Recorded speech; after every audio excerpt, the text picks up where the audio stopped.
Isang walang silbing matanda.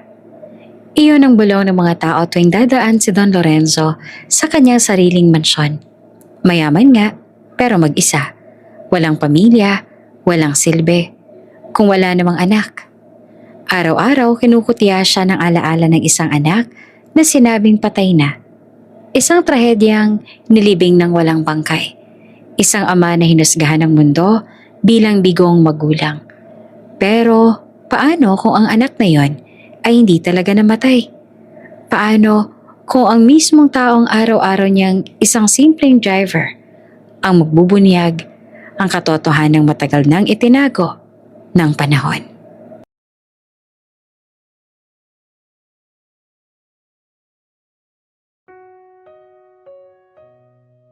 Isang walang silbing matanda. Iyon ang bulong na parang usok. Hindi mo mahuli kung sino ang nagbitaw, pero ramdam mo ang bigat sa hangin. Tuwing daraan si Don Lorenzo sa mismong mansyon na siya ang nagpagawa. Siya ang nagbayad, siya ang nagpaayos, hanggang maging pinakamagarbo sa buong asyenda. Hindi siya bingi, naririnig niya. Minsan nagmumula sa mga katulong sa kusina na akala hindi siya dadaan sa hallway. Minsan naman mula sa mga trabahador sa bakuran na nagtatago sa likod ng mga puno. Minsan, mismong mga bisitang bigla na lang sumusulpot para kamustahin siya. Pero ang totoo ay tinitingnan kung gaano na siyang kahina at kung gaanong kalaki ang pwedeng makuha kapag siya na ang nawala. Mayaman si Don Lorenzo, hasyendero, may lupa, may negosyo, may pangalan. Pero sa dulo ng araw kapag nagsara ang mga pinto at tumahimik ang mansyon, wala siyang maipagyabang. Dahil wala siyang kasama sa hapag. Walang anak na magtatanong kung kumain na ba siya. Walang halakhak na tatakbo sa sala. Walang yabag ng paa ng batang magpapaiyak, magpapatawa, magpapasayaw, at magpapalambot ng puso niya. May mga taong nakapaligid, oo, pero iba ang nasa paligid sa nasa puso. At ang puso ni Don Lorenzo, matagal nang may bakanting silid. Gabi na naman, malamig ang hangin sa paligid ng mansyon. Kahit maraming ilaw ang chandelier sa sala, parang laging may aninong nakaupo sa mga sulok. Yung mga aninong hindi mo makita, pero alam mong nandoon. Nasa silid aklatan siya. Doon siya madalas tumakas kapag hindi niya nakaya ang katahimikan ng mga kwartong dati puno ng buhay. Ang silid aklatan, ang lugar na parang may natitirang peraso ng pamilya niya sa mga libro, sa mga larawan, sa mga lumang gamit na hindi niya maipamigay kahit gustuhin pa ng mga tao. Nasa mesa ang mga photo album, makapal, mabigat, parang yung bigat ng mga taon na pilit niyang pinasan mag-isa. Pinuklat niya ang una. Nandoon ang mukha ng asawa niya, si Doña Amalia. Nakangiti habang may hawak na bulaklak sa hardin. Nandoon ang larawan nilang mag-asawa sa harap ng mansyon, bago pa ito tuluyang tumanda sa katahimikan. Nandoon ang isang batang lalaki, si Matias, may hawak na saranggola. Nakatawa, pawis na pawis, pero ang mata niya, pareho ng sa mata ni Don Lorenzo. Tumingin si Don Lorenzo sa litrato na parang unang beses niyang nakita ang anak, pero hindi ilang libo ng beses niya itong tinitigan. Ilan libong beses niya nang binilang ang mga ngiti, ang mga dimples, ang korba ng labi, ang linya ng kilay. Lahat, kabisado na niya. At sa bawat buklat, dumadating ang parehong tanong. Nasaan ka, anak? 25 taon. 25 taon mula nang mawalan siya ng anak sa dagat. Isang trahedya na hindi nila maikwento ng diretsyo dahil kahit siya mismo, hindi pa rin tanggap. Sabi ng mundo, patay na si Matias. Sabi ng mundo, move on. Sabi ng mundo, wala nang pag-asa. Pero, papaano mag-move on ang ama kung wala man lang siyang bangkay na nailibing? May libing, oo. May kabaong, may misa, may mga taong umiyak, at mas maraming taong nagkunwari lang. Pero sa loob ng kabaong, wala. Hangin, simbolo. Para lang matigil ang usapan, para lang masabing tapos na. Para kay Don Lorenzo, hindi natapos. Hindi natapos dahil sa gabi-gabi, sa bawat katahimikan, May isang batang sumisigaw sa loob ng alaala niya. At ang sigaw na iyon, kahit tumanda na siya, hindi pa rin humihina. Dahan-dahan niyang isinara ang album. Huminga siya ng malalim. Pilit hinahabol ang lakas ng dibdib niya na para bang nauupo sa lungkot. Sa labas, naririnig niya ang mahinang yabag. Isang kasambahay. "Don?" Maingat ang boses ni Aling Cora. Ang matagal nang namamalagi sa mansyon. "Nandito na po ang tiyan ninyo?" Hindi naman sumagot si Don Lorenzo agad. Tumango lang siya at parang mas mahalaga pa ang pagpigil niya sa luha kaysa sa anumang salita. Inilapag ni Aling Cora ang tray sa maliit na mesa. Tapos ay tumayo sa gilid. Alam niya na ang takbo ng gabi ni Don Lorenzo. Laging ganito.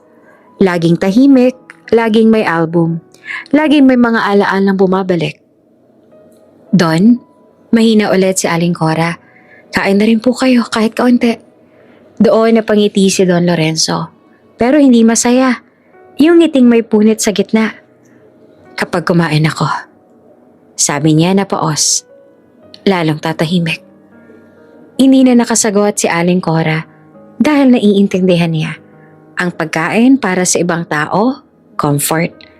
Para kay Don Lorenzo, paalala na siya lang ang nakaupo sa mesa. "Kung may kailangan po kayo, andito lang po kami," sabi pa ni Aling Cora bago dahan-dahang lumabas. Naiwan na naman siyang mag-isa. Lumipas ang ilang oras, hindi niya na namalayan. Tumayo si Don Lorenzo at naglakad sa pagitan ng mga estante ng libro. Mahilig si Matias sa mga librong pambata noon. May isang shelf na hindi niya pinagalaw, kahit sinabi pang lipas na at pwede nang ipamigay sa kung sino.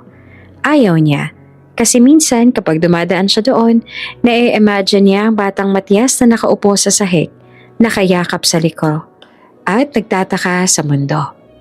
Dahan-dahan niyang hinaplos ang gilid ng estante, parang kinakausap ang nakaraan, hanggang sa napansin niyang may kahon sa ibabang bahagi ng shelf.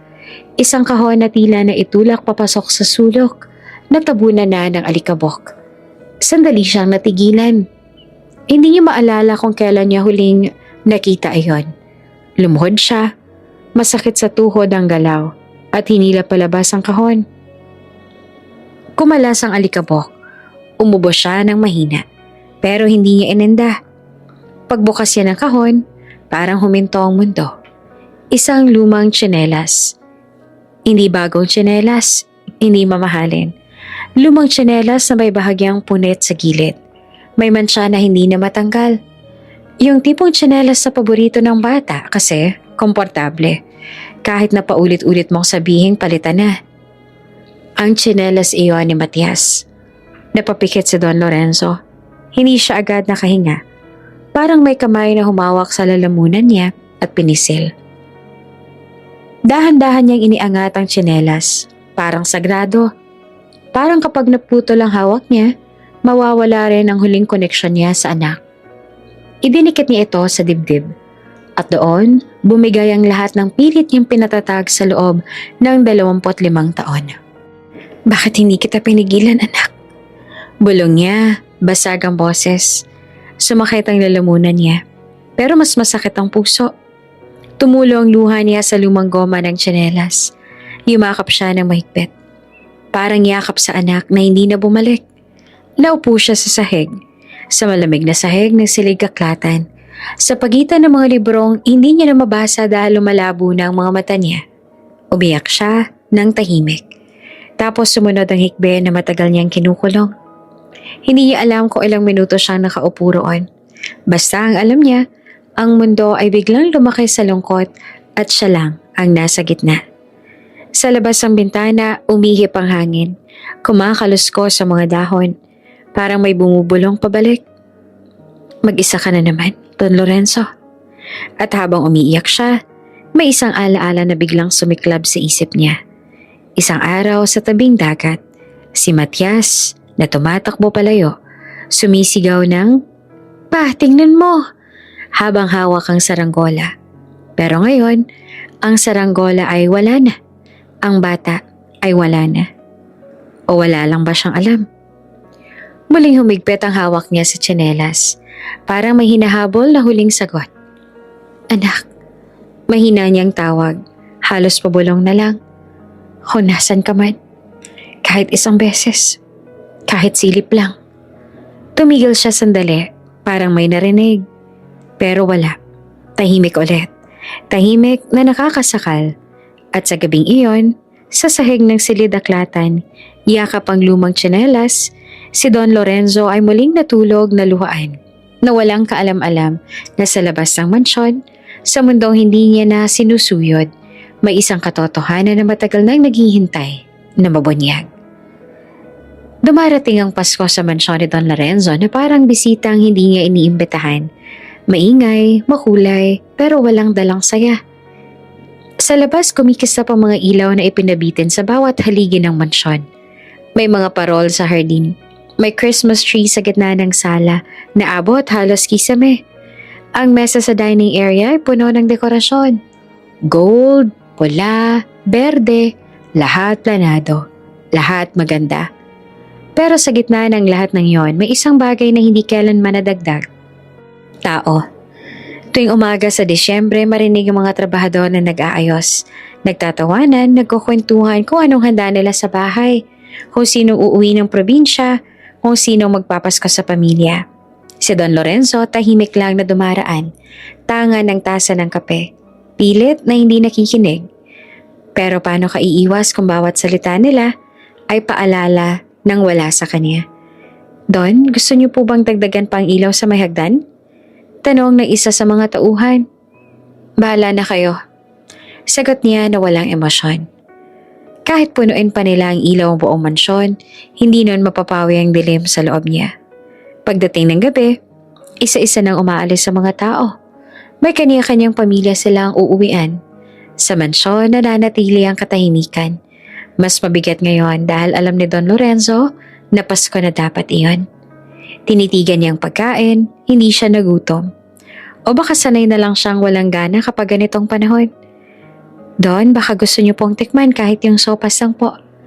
Alok ni Aling Cora, halatang nag-aalala. Umiling siya. Mamaya na lang. Pero pareho nilang alam, walang mamaya. Tumayo siya at naglakad palayo sa mesa. Iniwan ang handa na parang iniwan din siya ng okasyon. Sa itaas ng mansyon, sa isang silid na matagal nang hindi nabubuksan, nandoon ang mga kahong nakahanay sa gilid ng dingding. Mga kahong hindi niya pinapansin buong taon. Pero tuwing Pasko, parang may sariling lakas na humihila sa kanya papunta roon. Binuksan niya ang ilaw. Isa-isa niyang tinignan ang mga kahon. May label, may petsa. Mga alaala na maingat niyang itinabi dahil natatakot siyang tuluyang mawala kung pababayaan. Huminto siya sa isang kahon na may sulat kamay. Para kay Matias. Lumunok siya at parang biglang bumigat ang hangin. Dahan-dahan niyang binuksan ang kahon. Sa loob ay may tissue paper na naninilaw na sa tagal. May ilang lumang regalo. Isang libro, isang jacket na hindi na nasuot. At sa pinakailalim isang maliit na kahon na kulay itim. Alam niya na kung ano yon bago pa niya buksan. Isang relo. Simple lamang ang disenyo. Hindi sobrang mamahalin sa itsura, pero malinaw na dekalidad. Matagal niya na itong binili. Dapat ibibigay niya iyan kay Matias sa kaarawan nito, o sa Pasko, o kahit anong araw na magkakasama sila. Pero walang araw na dumating. Kinuha niya ang relo at inilagay sa palad. Mabigat, hindi dahil sa bakal kundi dahil sa kahulugan. Naalala niya ang sarili niya noon. Hawak ang kahong ito. Sinasabing, mamaya na, pag-uwi na lang. Laging may mamaya, laging may bukas, hanggang sa wala na. Ang tanga-tanga mo, Lorenzo. Mahina niyang sabi sa sarili. Walang galit, pagsisisi lang. Umupo siya sa gilid ng kama at tinitigan ang relo na para bang umaasang gagalaw ang oras pabalik. Pero hindi. Hindi kailanman bumabalik ang oras. Lalo na kung anak ang nawala. Tahimik niyang isinara ang kahon. Tumulo ang luha niya at pumatak sa takip. Hindi niya pinunasan, hinayaan niya. Parang dasal na walang salita. Kung naiabot ka lang sana.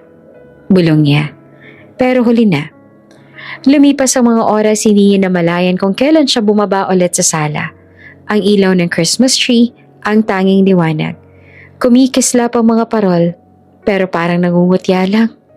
Umupo siya sa sofa, hawak ang tasa ng tsaa na hindi niya ininom. Sa labas may naririnig siyang paputok. Tawanan, sigawan ng Merry Christmas! Pinikit niya ang mata niya. Sa loob ng isip niya, ibang eksena ang bumabalik. Isang batang tumatakbo sa sala, may hawak na laruan. Sumisigaw ng, "Patingnan mo!" Isang boses na matagal niya nang hindi naririnig. Muli niyang iminulat ang mata. Wala. Wala kundi ang malawak na sala at ang tunog ng orasan sa pader.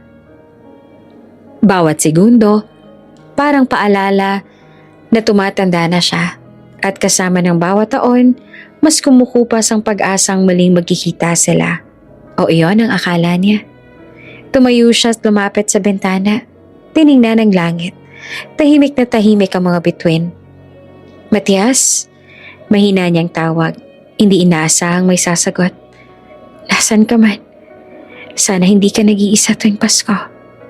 Hindi niya alam, habang binibigkas niya ang mga salitang yon, may isang tahanan sa malayong probinsya na puno ng tawanan. May simpleng hapag. May kanin at ulam na hindi marangya pero may init ng pamilya. At sa lugar na yon, may isang lalaking hindi niya kilala pero dugo niyang dumadaloy sa ugat. Sa gabing yon, natulog si Don Lorenzo na may kirot sa dibdib at luha sa mata.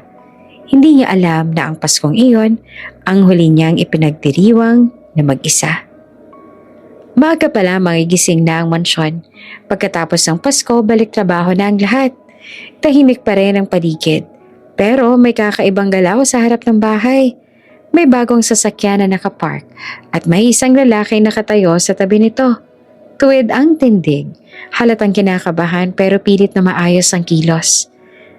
"Don, nandito na po yung bagong driver," sabi ni Aring Cora habang marahang kumakatok sa pintuan ng silid ni Don Lorenzo. "Pasok," sagot niya na paos pa ang boses. Halatang kagigising lang. Lumabas si Don Lorenzo ng kwarto. Suot ang simpleng long sleeves.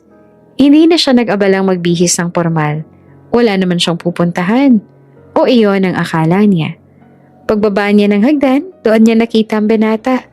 Nakatayo ito malapit sa pintuan. Hawak ang sombrero na magkabilang kamay.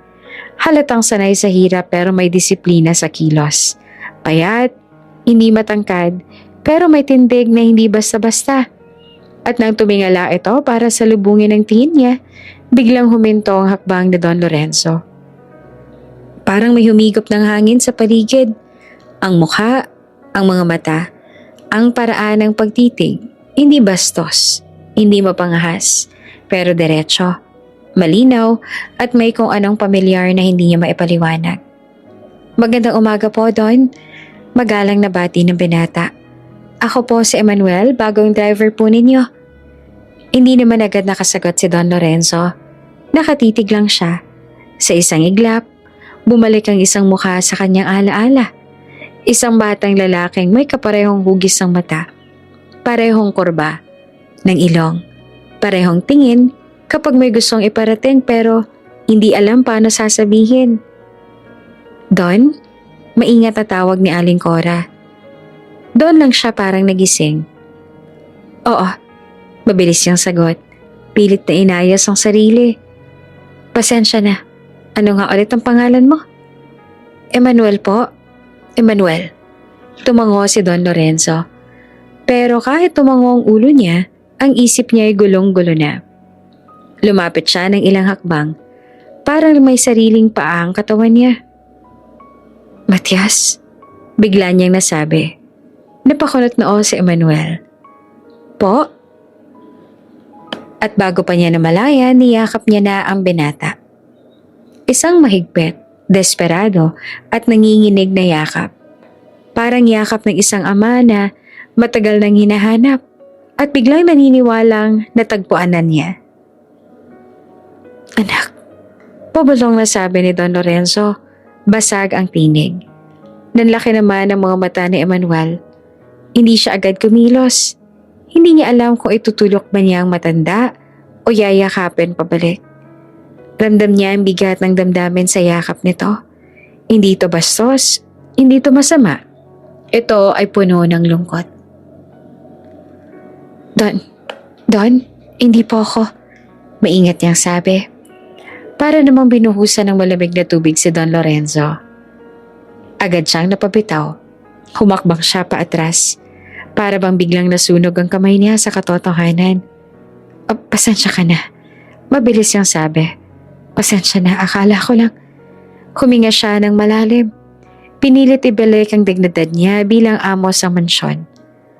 Akala ko lang kasi may kamukha ka. Dagdag pa niya. Mas kalmado na ang tono. Opo. Sagot naman ni Emmanuel. Halatang hindi pa rin mauunawaan ang nangyari. Madalas nga po yung sinasabi ng iba. Tumahimik sila sandali. Alam ni Don Lorenzo na mali ang nangyari. Alam niyang imposible. Matagal nang patay ang anak niya. Iyon ang sinabi ng lahat. At kahit masakit, pinilit niyang tanggapin iyon sa loob ng 25 taon. Pero bakit ganito? Bakit sa unang tingin pa lang, parang may humila na sa puso niya? Pasensya ka na ulit ha, sabi niya naman suminahon. Matanda na talaga ako. Wala pong problema doon. Sagot naman ni Emmanuel, may bahagya pang ngiti. Naiintindihan ko po kayo. At doon niya lalo itong napagmasdan. Hindi lang mukha ang kamukha, pati kilos, ang paraan ng pagtayo, ang paggalang, ang maingat na pagsagot. Parang hindi tinuruan, parang likas. Gaano ka nakatagal na nagdadrive? Tanong ni Don Lorenzo, pilit na binabago ang usapan. 5 taon na po, sa iba't ibang amo. Pero ito po ang unang beses sa malaking asyenda. May pamilya ka? Opo, may asawa po ako at isang anak. May kurot sa dibdib ni Lorenzo sa salitang anak. Anong pangalan? Tanong niya na hindi alam kung bakit mahalaga. Emmanuel din po ang pinangalan ko doon. Pinangalan lang po ako sa tatay ko.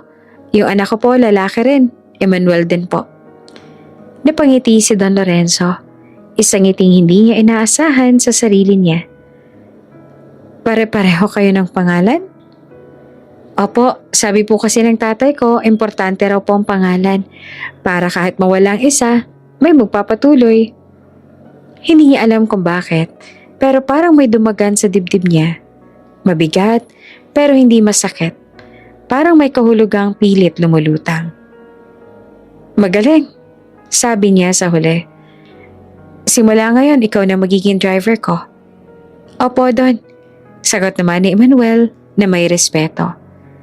Sa mga sumunod na araw, napansin ni Don Lorenzo ang isang bagay na hindi niya inaasahan. Hindi siya naiirita sa presensya ng driver. Sa halip ay hinahanap niya. Tuwing aalis sila, tahimik lang si Emmanuel. Hindi madaldal, hindi rin suplado kapag tinatanong. Sasagot. Kapag hindi, mananatiling tahimik. Eksaktong ganito rin si Matias noon. Minsan nahuli pa ni Don Lorenzo ang sarili niyang pinagmamasa ng pinata sa rear view mirror. Ang mga mata nito, parehong-pareho ang tingin kapag nag-iisip. Don, okay lang po ba kayo? Minsang tanong ni Emmanuel. Oo. Sagot niya sabay iwas ang tingin. May naaalala lang ako. Hindi na siya nagtanong pa at doon niya lalo itong nagustuhan. Walang pilit, walang tanong, walang usisa. Sa unang pagkakataon matapos ang maraming taon, hindi na ganoong kabigat ang katahimikan sa sasakyan. May tao sa paligid niya, hindi pamilya, pero hindi rin estranghero. At sa bawat araw na lumilipas, may isang tanong na unti-unting bumubuo sa isip ni Don Lorenzo. Bakit sa lahat ng driver na dumaan sa buhay ko, siya ang pinadala? Hindi niya alam ang sagot. At hindi niya rin alam na ang sagot ay mas malapit kesa sa inaakala niya. Nasa dugo, nasa alaala, at nasa isang katotohanang matagal nang naghihintay na mabunyag. Hindi agad napansin ni Don Lorenzo ang pagbabago. Walang isang malaking pangyayari. Walang biglang eksena na magsasabing dito nagsimula. Sa halip, unti-unti itong pumasok. Tulad ng hangin na hindi mo napapansin. Hanggang sa maramdaman mong mas gumagaan na ang paghinga mo. Araw-araw, si Emmanuel ang nagmamaneho para sa kanya. Sa umaga, naroon na ito bago pa man siya bumaba ng hagdan. Tahimik na naghihintay. Maayos ang suot. Laging may baong respeto sa kilos at pananalita. Magandang umaga po, Don. Palagi nitong bate. At sa bawat umagang yon, may kung anong bahagyang gumagaan sa dibdib ni Don Lorenzo. Isang pakiramdam na matagal nang hindi nararamdaman, kahit hindi niya maipaliwanag kung bakit. Kapag bumiyahe sila, bira sila mag-usap. Hindi dahil may pagitan, kundi dahil kailangan. Si Emmanuel hindi nagtatanong ng personal.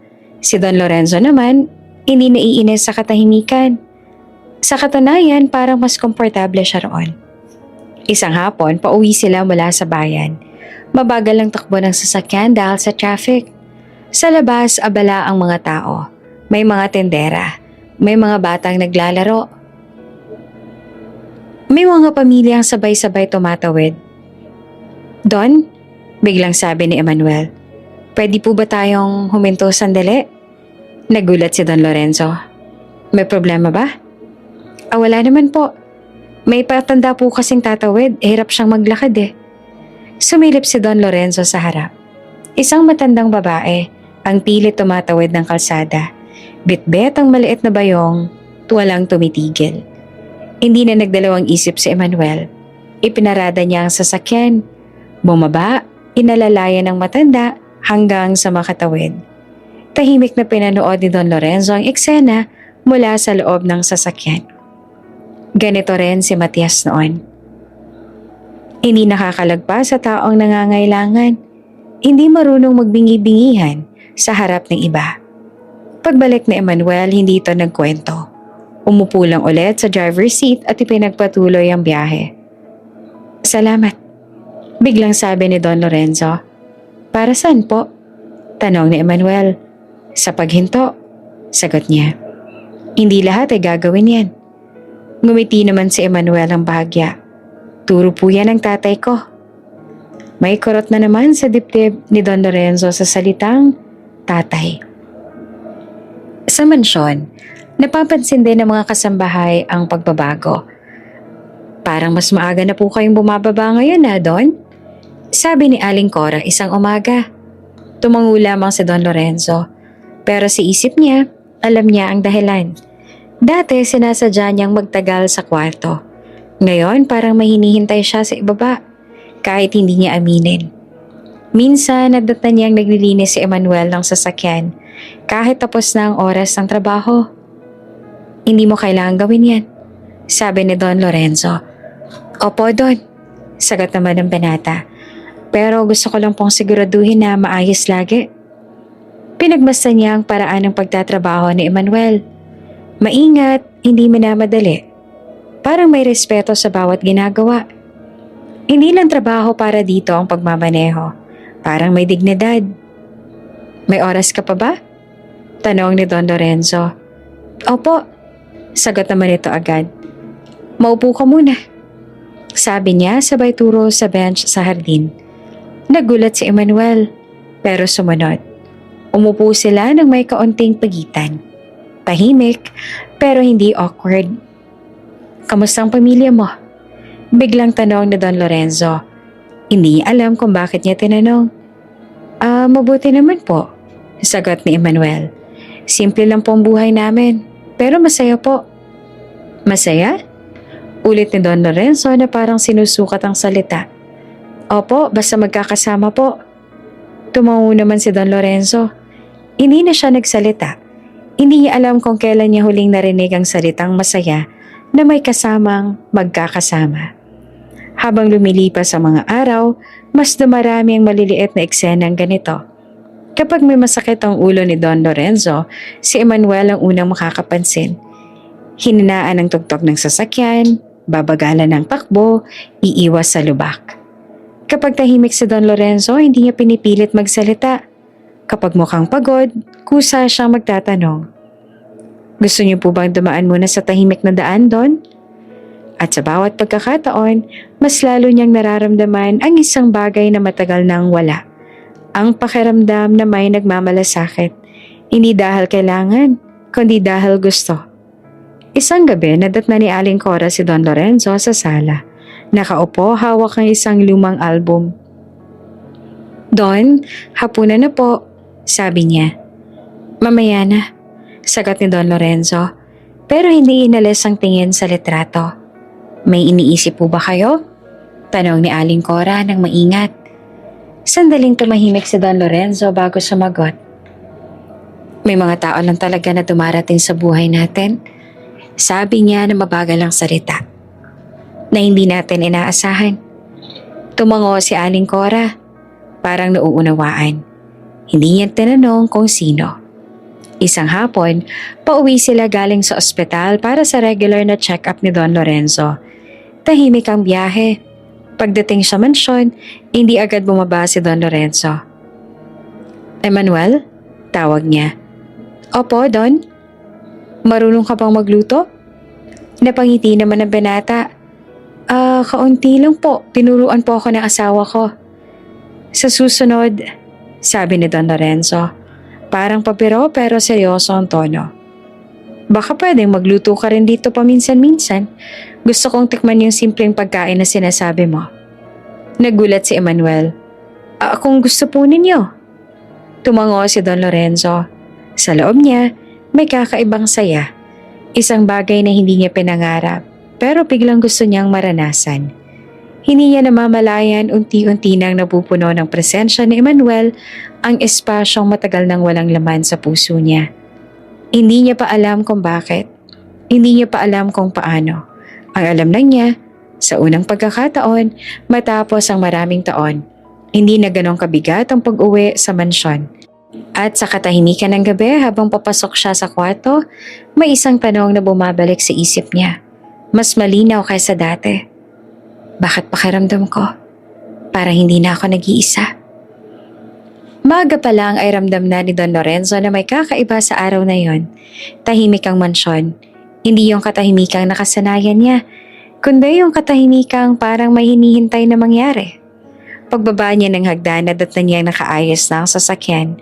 Nasa gilid si Emmanuel, hawak ang maliit na bag, tila may nahanda ang paalam. "Don?" Bungad ang binata na makita siya. "Pwede po ba ako magpaalam?" Tumango naman si Don Lorenzo. "Ano yan?" "Uwi po sana ako ng probinsya," sabi ni Emmanuel. Maingat ang tono. "Magpapasko po kami roon ng pamilya ko kung okay lang po." Napahinto si Don Lorenzo. Parang may bahagyang kirot na dumaan sa dibdib niya. Isang pakiramdam na hindi niya inaasahan sa simpleng paalam. "Gaano kakatagal na mawawala?" tanong niya. "Mga 3 o 4 na araw po," sagot ni Emmanuel. "Babalik din po agad." Tumango si Don Lorenzo, pilit na kalmado. "Sige, karapatan mo yan, Pasko eh." "Salamat po, Don," sabi naman ni Emmanuel na halatang gumaan din ang loob. Naglakad sila palabas ng mansyon. Habang naglalakad, biglang nagsalita si Don Lorenzo. Parang may nais ikuble sa biro ang isang damdaming ayaw niyang pangalanan. "Sa susunod," sabi niya na bahagyang nakangiti, "dalan mo ako ng mapapangasawa." Natigilan pa si Emmanuel, saka napatawa ng mahina. "Nako Don, mahirap po yan. Matagal na po ako may asawa." Mas lumuwag ang ngiti ni Don Lorenzo. Ganun ba? Di dalhan mo na lang ako ng apo." Nagkatawanan sila. Isang simpleng tawa. Pero para kay Don Lorenzo, matagal na siyang hindi tumatawa ng ganon. Walang pilit, walang bigat. "Mag-ingat ka sa biyahe," dagdag niya pa. "Opo Don, salamat po ulit." At sa sandaling iyon, nakita ni Don Lorenzo si Emmanuel na paalis. Isang lalaki na may uuwi ang pamilya, na may hahabuling tawanan, may hapag na hindi bakante. Biglang bumigat ang pakiramdam niya. Pagsapit ng gabi, balik sa dati ang mansyon. Tahimik, malawak, at malamig. Pero ngayon mas ramdam ni Don Lorenzo ang kawalan. Parang may puwang na biglang nabuksan. Mas malinaw kaysa dati. Umupo siya sa sala, hawak ang tasa ng tsaa na hindi niya ininom. Sa isip niya, paulit-ulit na bumabalik ang eksena ng paalam. Simple lang naman, normal. Pero bakit parang may nawala? Don, sabi ni Aling Cora, gusto niyo po bang ihanda na ng hapunan? Umiling siya. Hindi na, maaga ako matutulog. Pero hindi siya natulog. Sa halip umakyat siya sa silidaklatan. Naupo sa paborito niyang upuan. Tumitig sa mga estante na puno ng alaala. Sa bawat katahimikan, may bumubulong na tanong sa isip niya. Magpapasko ka na naman bang mag-isa? Lumipas ang oras, sa labas, narinig niya ang mga sasakyang dumaraan. Mga pamilya nagmamadaling umuwi. May amoy ng nilulutong pagkain na umaabot hanggang sa hardin ng mansyon. Mga handang hindi kanya. Tumayo siya, naglakad sa bintana. Tiningnan ng daan papalayo ng asyenda. Doon dumaan si Emmanuel kanina. Doon din dumaan ang mga alaala niyang matagal niya nang iniwasan. Bigla niyang naalala ang isang Pasko. 25 taon nang nakalilipas. Si Matias maliit pa. Pilit na ginigising siya para buksan ang regalo. Ang ingay, ang saya, ang buhay. Napapikit siya. Hindi ko na kaya. Mahina niyang sabi sa sarili. Hindi niya kayang mag-isa na naman. Hindi sa Pasko. Hindi ngayong mas malinaw na sa kanya kung ano ang kulang. Bumaba siya ng hagdan, mabilis ang hakbang na parang may hinahabol na desisyon. Tinawag niya si Aling Cora. Aling Cora? Sabi niya na diretso. Maganda ka. Para saan po? Tanong ng matanda na naguguluhan. Babiyahe tayo. Nanlaki ang mga mata ni Aling Cora. Saan po? Sa probinsya. Sagat niya na walang pag-aaninlangan. Sasama ako kay Emmanuel. Tahimik si Aling Cora. Sandali, tsaka tumango. Kung yan po ang gusto ninyo. Makalipas ang ilang minuto, nasa labas na si Don Lorenzo. Hawak ang maliit na bag. Tinawagan niya si Emmanuel sa telepono. Emmanuel? Sabi niya nang sumagot ang binata na halatang nagulat. Nasaan ka na? Nasa may highway na po, Don. Bakit po? Bumalik ka. Sagat niya naman agad. Sasama ako. Po? Halatang hindi naman makapaniwala si Emmanuel. Sabi ko, sasama ako sa probinsya. Ulit pa ni Don Lorenzo. Kung ayos lang sa'yo. May ilang segundong katahimikan sa linya. Don? Maingat na sabi ni Emmanuel. Simple lang po ang bahay namin, hindi po marangya. Hindi ako naghahanap ng marangya. Sagot pa ni Don Lorenzo. Gusto ko lang makasama ang tao.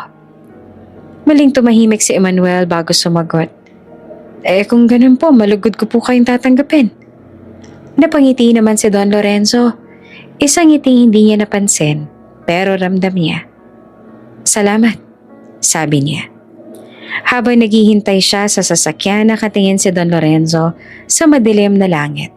May kaba, may takot, pero may kung anong kakaibang pag-asa rin.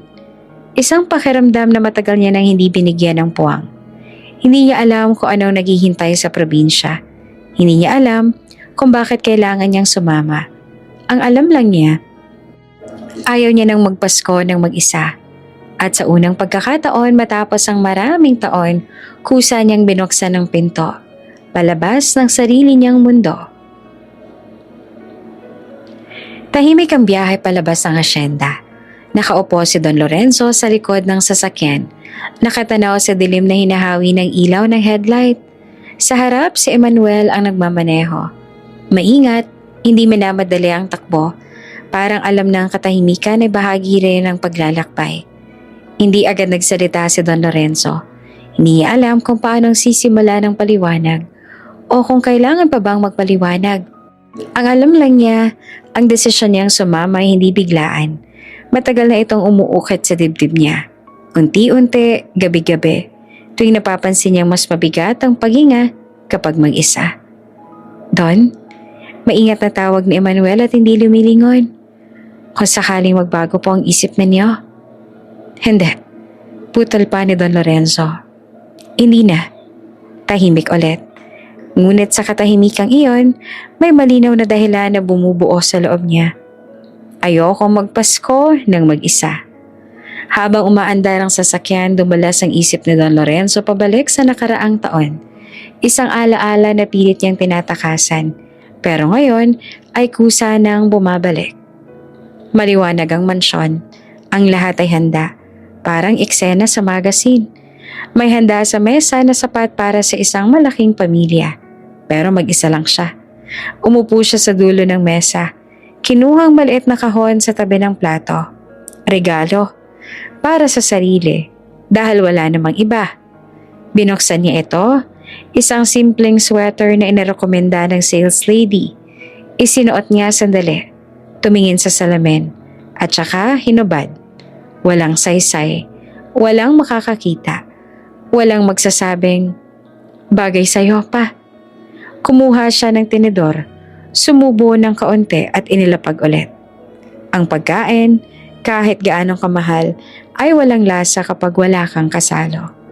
Sa labas ay may pumutok, sa loob may katahimikan, at sa katahimikang iyon, narinig niya ang sarili niyang buntong hininga. Mahaba, mabigat, parang humihingi ng tawad sa sarili. Bumalik ang isip niya sa kasalukuyan. Sa loob ng sasakyan may amoy ng kalsada at malamig na hangin. May radyo na nakabukas sa mahina. Isang lumang kantang pamasko na hindi niya pinapatay. Hindi rin niya nilalakasan. Emmanuel? Bigla niyang sabi. Opo, Don? Simple lang ba talaga ang Pasko ninyo? Tanong niya na hindi makatingin sa harap. Opo, sagot naman ng binata. Konti lang pong handa, pero sama-sama po kami. Yun po ang importante. Tumango si Don Lorenzo. Parang may kumalabit sa loob niya. Isang alaala na hindi kanya, pero matagal niya nang pinapangarap. At doon parang may sumunod pang alaala. Hindi kanya, pero malinaw sa pakiramdam. Pagbabalik tanaw, si Matias sa probinsya. Isang munting bahay malapit sa dagat. Walang pintura ang dingding. May ilaw na dilaw sa gitna ng mesa. Kanin at tuyo. Payak, hindi ingrande. Pero may tawanan, may kwentuhan. May batang lalaking ngumunguya ng kanin. Nakangiti, parang ang mundo ay sapat na sa harap niya. Masaya. Hindi niya alam kung bakit ganitong kalinaw ang larawang iyon sa isip niya. Parang hindi alaala, kundi pangarap na pilit bumubuo. Don, tawag ni Emmanuel muli. Okay lang po ba kayo? Okay, sagot niya. Pero ang totoo, parang may bumukas sa pinto sa loob niya. Isang pintong matagal niya nang ikinandado. Huminto sila sandali sa isang maliit na tindahan sa gilid ng kalsada. Bumaba si Emmanuel para bumili ng tubig. Naiwan si Don Lorenzo sa sasakyan, nakatanaw sa paligid. May mga pamilyang dumadaan. May batang humahawak sa kamay ng ama. May inang may buhat na sanggol. May mga simpleng eksena na hindi niya binigyan ng pansin noon. Ngunit ngayon, bawat isa ay parang paalala ng isang buhay na hindi niya tinahak. Pagbalik ni Emmanuel, inabot niya ang bote ng tubig. Salamat, sabi pa ni Don Lorenzo. Alam mo, dagdag niya, hindi dahil sa kuryosidad kung bakit ako sumama. Tumango si Emmanuel, nakikinig. Sumama ako. Patuloy pa ni Don Lorenzo na mabagal ang salita. Dahil ayoko na talagang mag-isa. Hindi naman sumagot si Emmanuel agad. Hindi niya kailangang magsalita. Ang katahimikan nila ay sapat na. Habang papalapit sila sa probinsya, nagbabago ang tanawin. Ang mga gusali ay napapalitan ng mga puno. Ang ingay ng syudad ay napapalitan ng huni ng kuliglig at hampas ng hangin. May kaba sa dibdib ni Don Lorenzo, hindi takot, kundi pananabik na may halong pag-aalinlangan. Para siyang bisitang papasok sa mundong hindi kanya. Ngunit sa kakaibang paraan, pakiramdam niya ay may hinihintay sa kanya roon.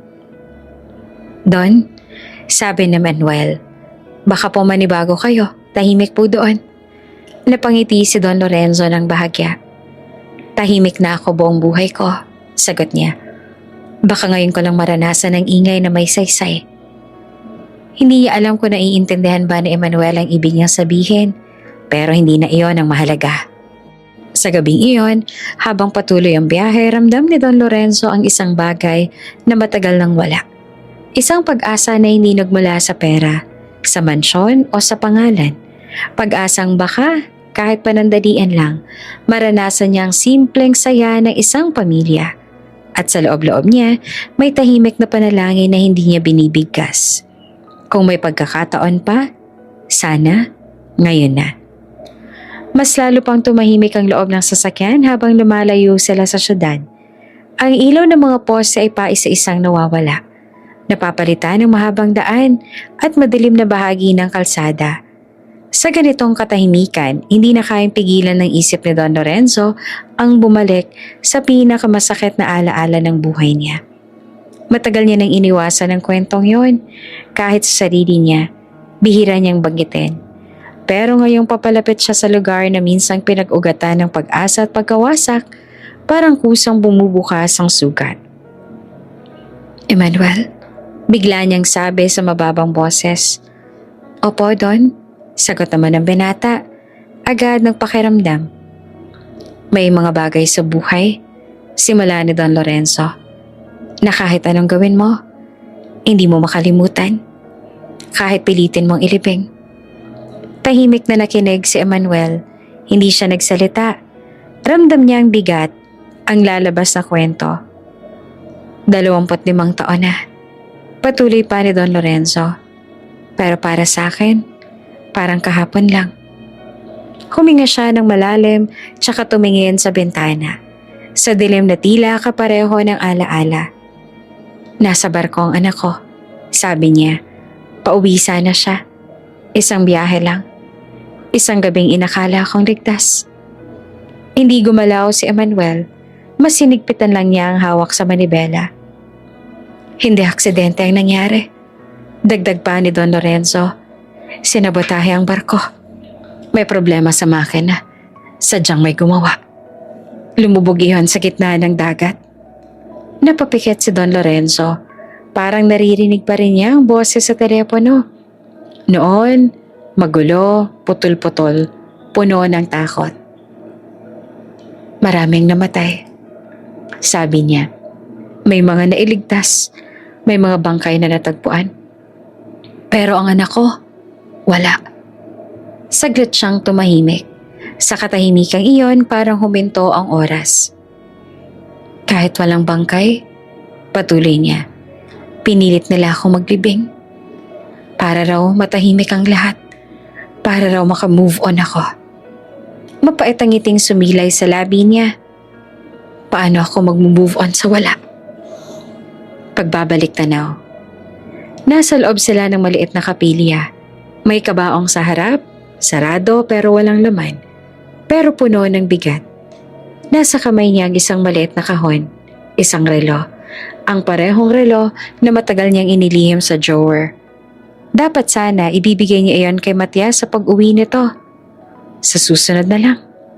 Bulong niya sa sarili noon. Pagbalik mo. Hindi na bumalik si Matias. Sa gitna ng misa, hindi siya umiyak. Hindi pa. Parang hindi pa rin siya naniniwala. Pero na magsimulang mag-alisa ng mga tao, tsaka bumigay ang tuhod niya. Naupo siya sa bangko. Hawak ang relo, paulit-ulit na sinisisi ang sarili. Kasalanan ko, bulong niya. Kung pinigilan ko lang sana. Kung hindi ko hinayaan. Walang sumagot. Bumalik ang isip niya sa kasalukuyan, sa sasakyan. Ramdam niya ang bigat ng bawat salita na nailabas niya. Matagal niya na hindi kinakwento yon sa kahit kanino. Don, maingat na sabi ni Emmanuel. Pasensya na po. Hindi ko alam. Hindi mo kasalanan. Sagot ni Don Lorenzo. Hindi rin kasalanan ng anak ko. Saglit siyang tumigil, tsaka idinugtong. Pero may mga gabi pa rin na iniisip ko. Baka buhay pa siya noon. Baka may naghihintay sa kanya. Baka may pagkakataon pa. Hindi niya tinuloy ang sasabihin. Hindi niya alam kung may saysay pa bang banggitin ng mga baka matapos ang napakaraming taon. Tahimik ang biyahe. Ang tunog lang ng makina at ang banayad na hangin ang maririnig. Don, Sabi ni Emmanuel makalipas ang ilang sandali. Minsan po, kahit wala nang sagot, mahalaga pa rin ang maalala. Tumango si Don Lorenzo. Oo, dahil doon lang ako kumakapit. Habang papalapit sila sa bayang malapit sa dagat, mas bumigat ang pakiramdam ni Don Lorenzo. Dito siya minsang naganap, dito siya umaasa, dito rin siya umuwi ng luhaan. Dalang balitang wala. Napansin ni Manuel ang pagbabago sa kanyang amo. Malapit na po tayo. Sabi niya na parang paalala at babala. Alam ko. Sagot naman ni Don Lorenzo. Ramdam ko. At sa loob-loob niya may isang tahimik na pag-amin. Ang sugat na yon, hindi kailanman tuluyang gumaling.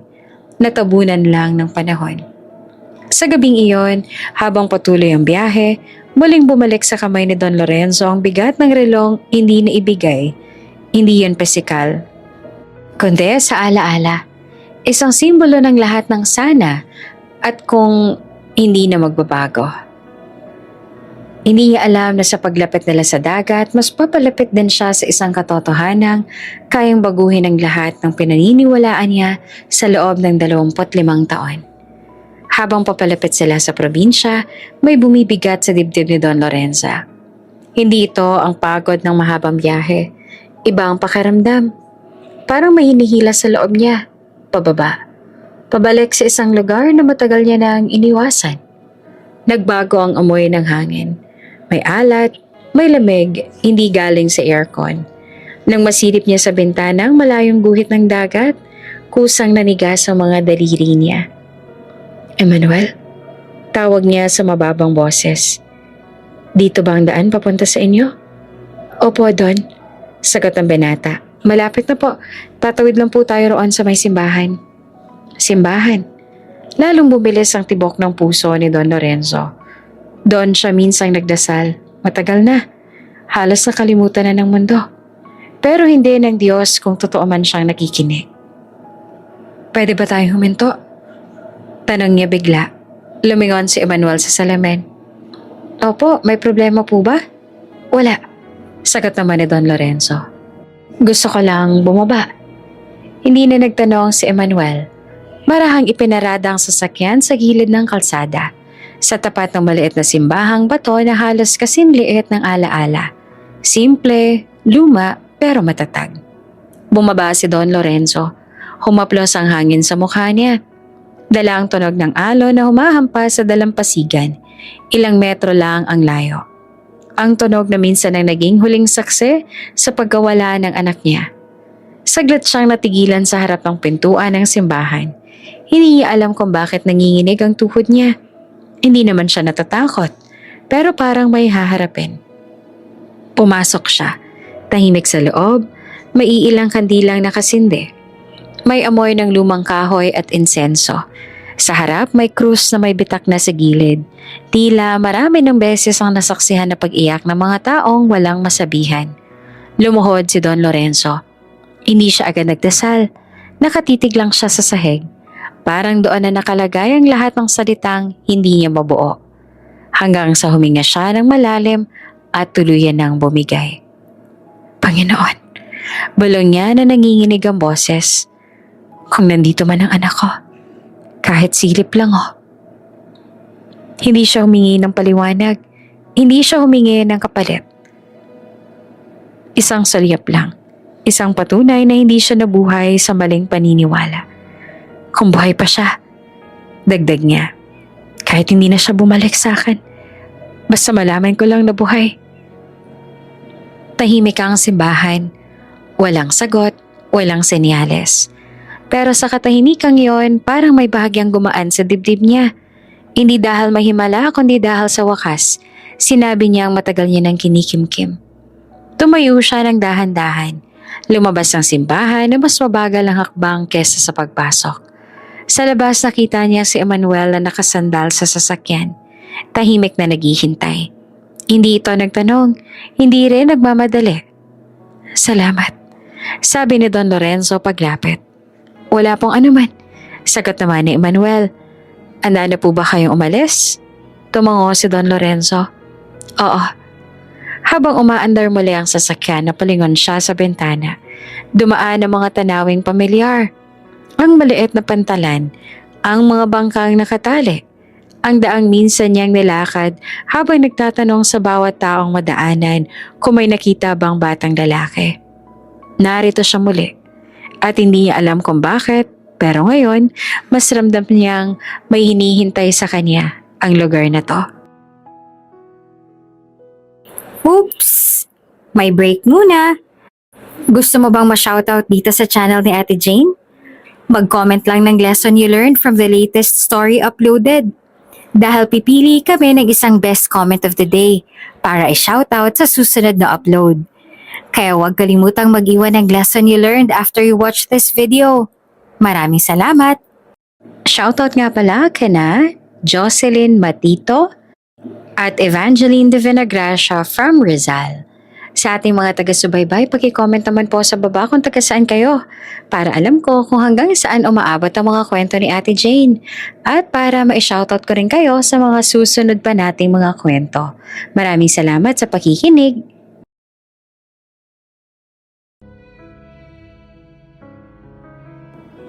Ilang minuto pang lumipas bago sila pumasok sa mas makipot na daan. Mas simple ang mga bahay. May mga batang naglalaro sa gilid. May mga pamilyang nag-uusap sa labas ng tahanan. Biglang may tumawid na matandang lalaki. Bitbit ang lambat. Napapreno si Emmanuel at nagbigay daan. Napatitig si Don Lorenzo sa lalaki. Sa paraan ng paglakad. Sa hugis ng likod. Sa tikas na hindi niya maipaliwanag. May kirot. May pamilyar na pakiramdam. Emmanuel? Sabi niya na pilit na kalmado. Matagal na bang nandito ang pamilya mo? Opo, sagot naman ng binata. Simula pa po nung pinanganak ako.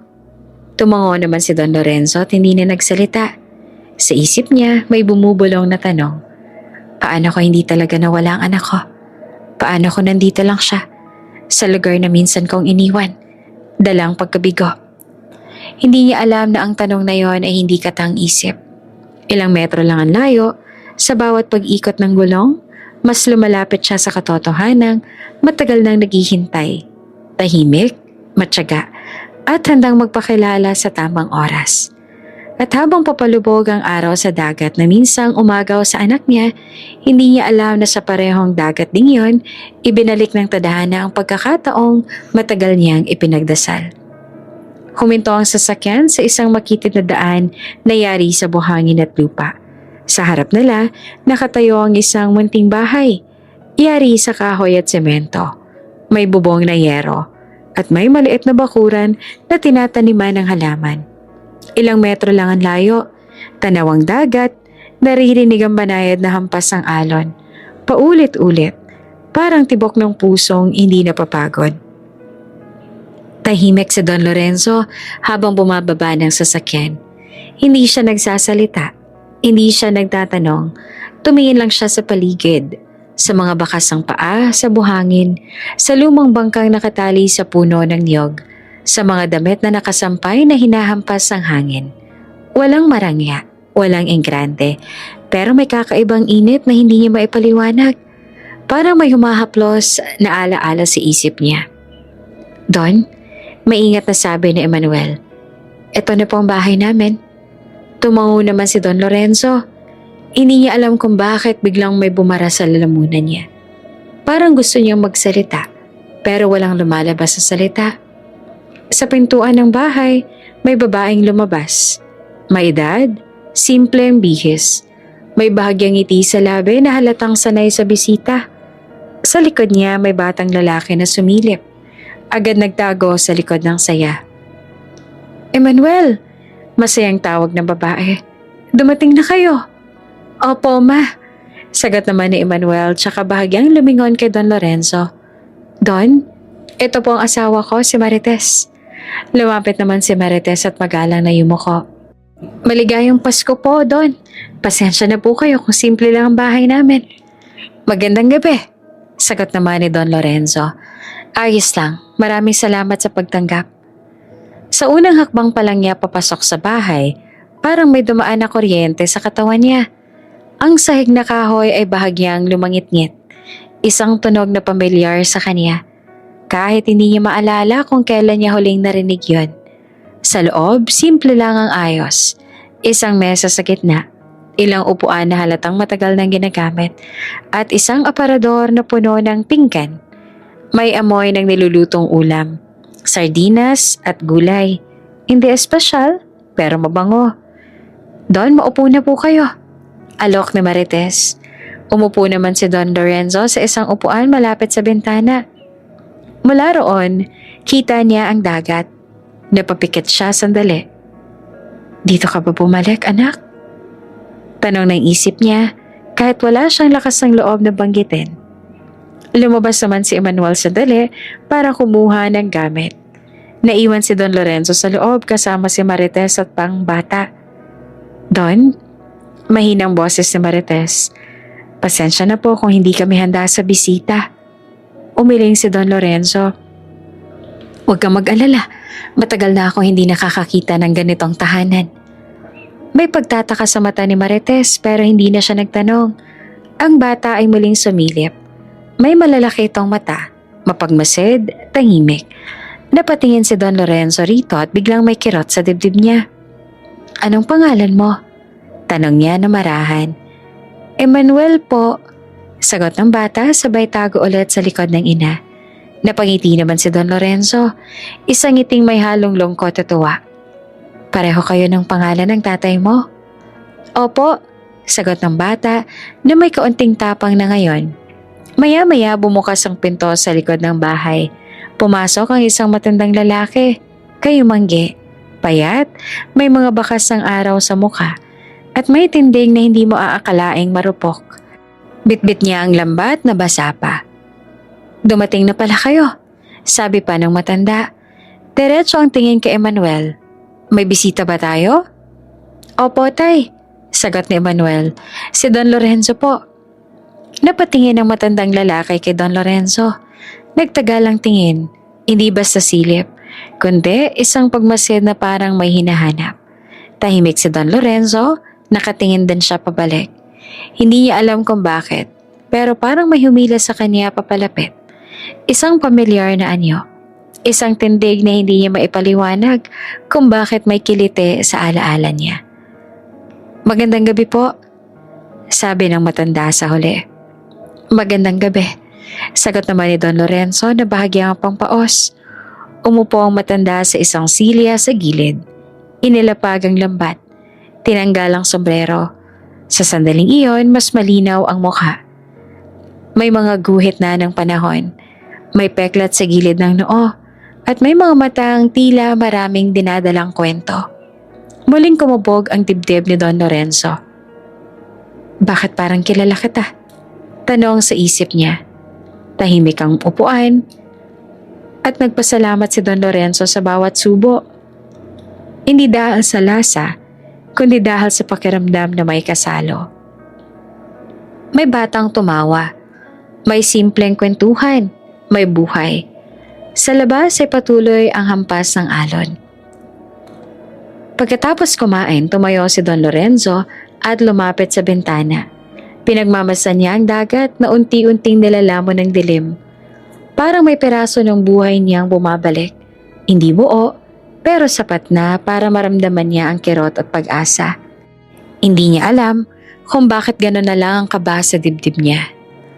Hindi niya alam na sa bahay na yon, sa harap ng dagat na minsang umagaw sa anak niya, naroon ang sagot sa tanong na 25 taon niyang bitbit. At sa katahimikan ng gabing yon, habang ang hangin ay humahaplos sa mga alaala, unti-unting naghahanda ang tadhana sa isang pagbubunyag na magpapayanig sa lahat. Hindi agad nakatulog si Don Lorenzo ng gabing yon. Nakahiga siya sa banig na inihanda para sa maliit niyang silid. Nakatanaw sa kisame na may bitak at bakas ng panahon. Sa labas maririnig ang alon. Banayad, paulit-ulit. Parang pintig na may dalang alaala.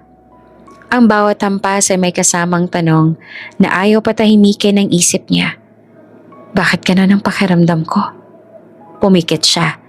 Pero sa likod ng talukap ng mata, bumabalik ang mukha ng matandang lalaki. Ang ama ni Emmanuel, ang mga mata, ang hugis ng ilong, ang paraan ng pag-upo, ang tikas ng balikat kahit payat na ang katawan. Hindi iyon basta pamilyar, para iyong mukha na matagal na nakaukit sa alaala niya. Tinabunan lang ng mga taon. Bumangon si Don Lorenzo at dahan-dahang lumabas ng silid. Tahimik ang bahay. Sa sala may ilaw na dilaw na galing sa lampara. Nakaupo roon ang matandang lalaki. Nag-aayos ng lambat. Maingay ang mga kamay at sanay na sa paulit-ulit na galaw. Hindi ka pa pala tulog, sabi ng matanda. Hindi tumitingin. Hindi pa, sagot naman ni Don Lorenzo. Mahirap patulog kapag may iniisip. Tumango ang matanda at saka nagpatuloy sa ginagawa. Tahimik ang pagitan nila pero hindi mabigat. Parang may matagal ng usapan na naghihintay lang magsimula. Pasensya ka na sa simpleng buhay namin, sabi ng matanda makalipas ang ilang sandali. Sanay na kami sa ganito.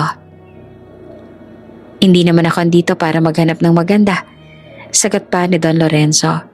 Nandito ako para makaramdam. Napatingin ang matanda sa kanya.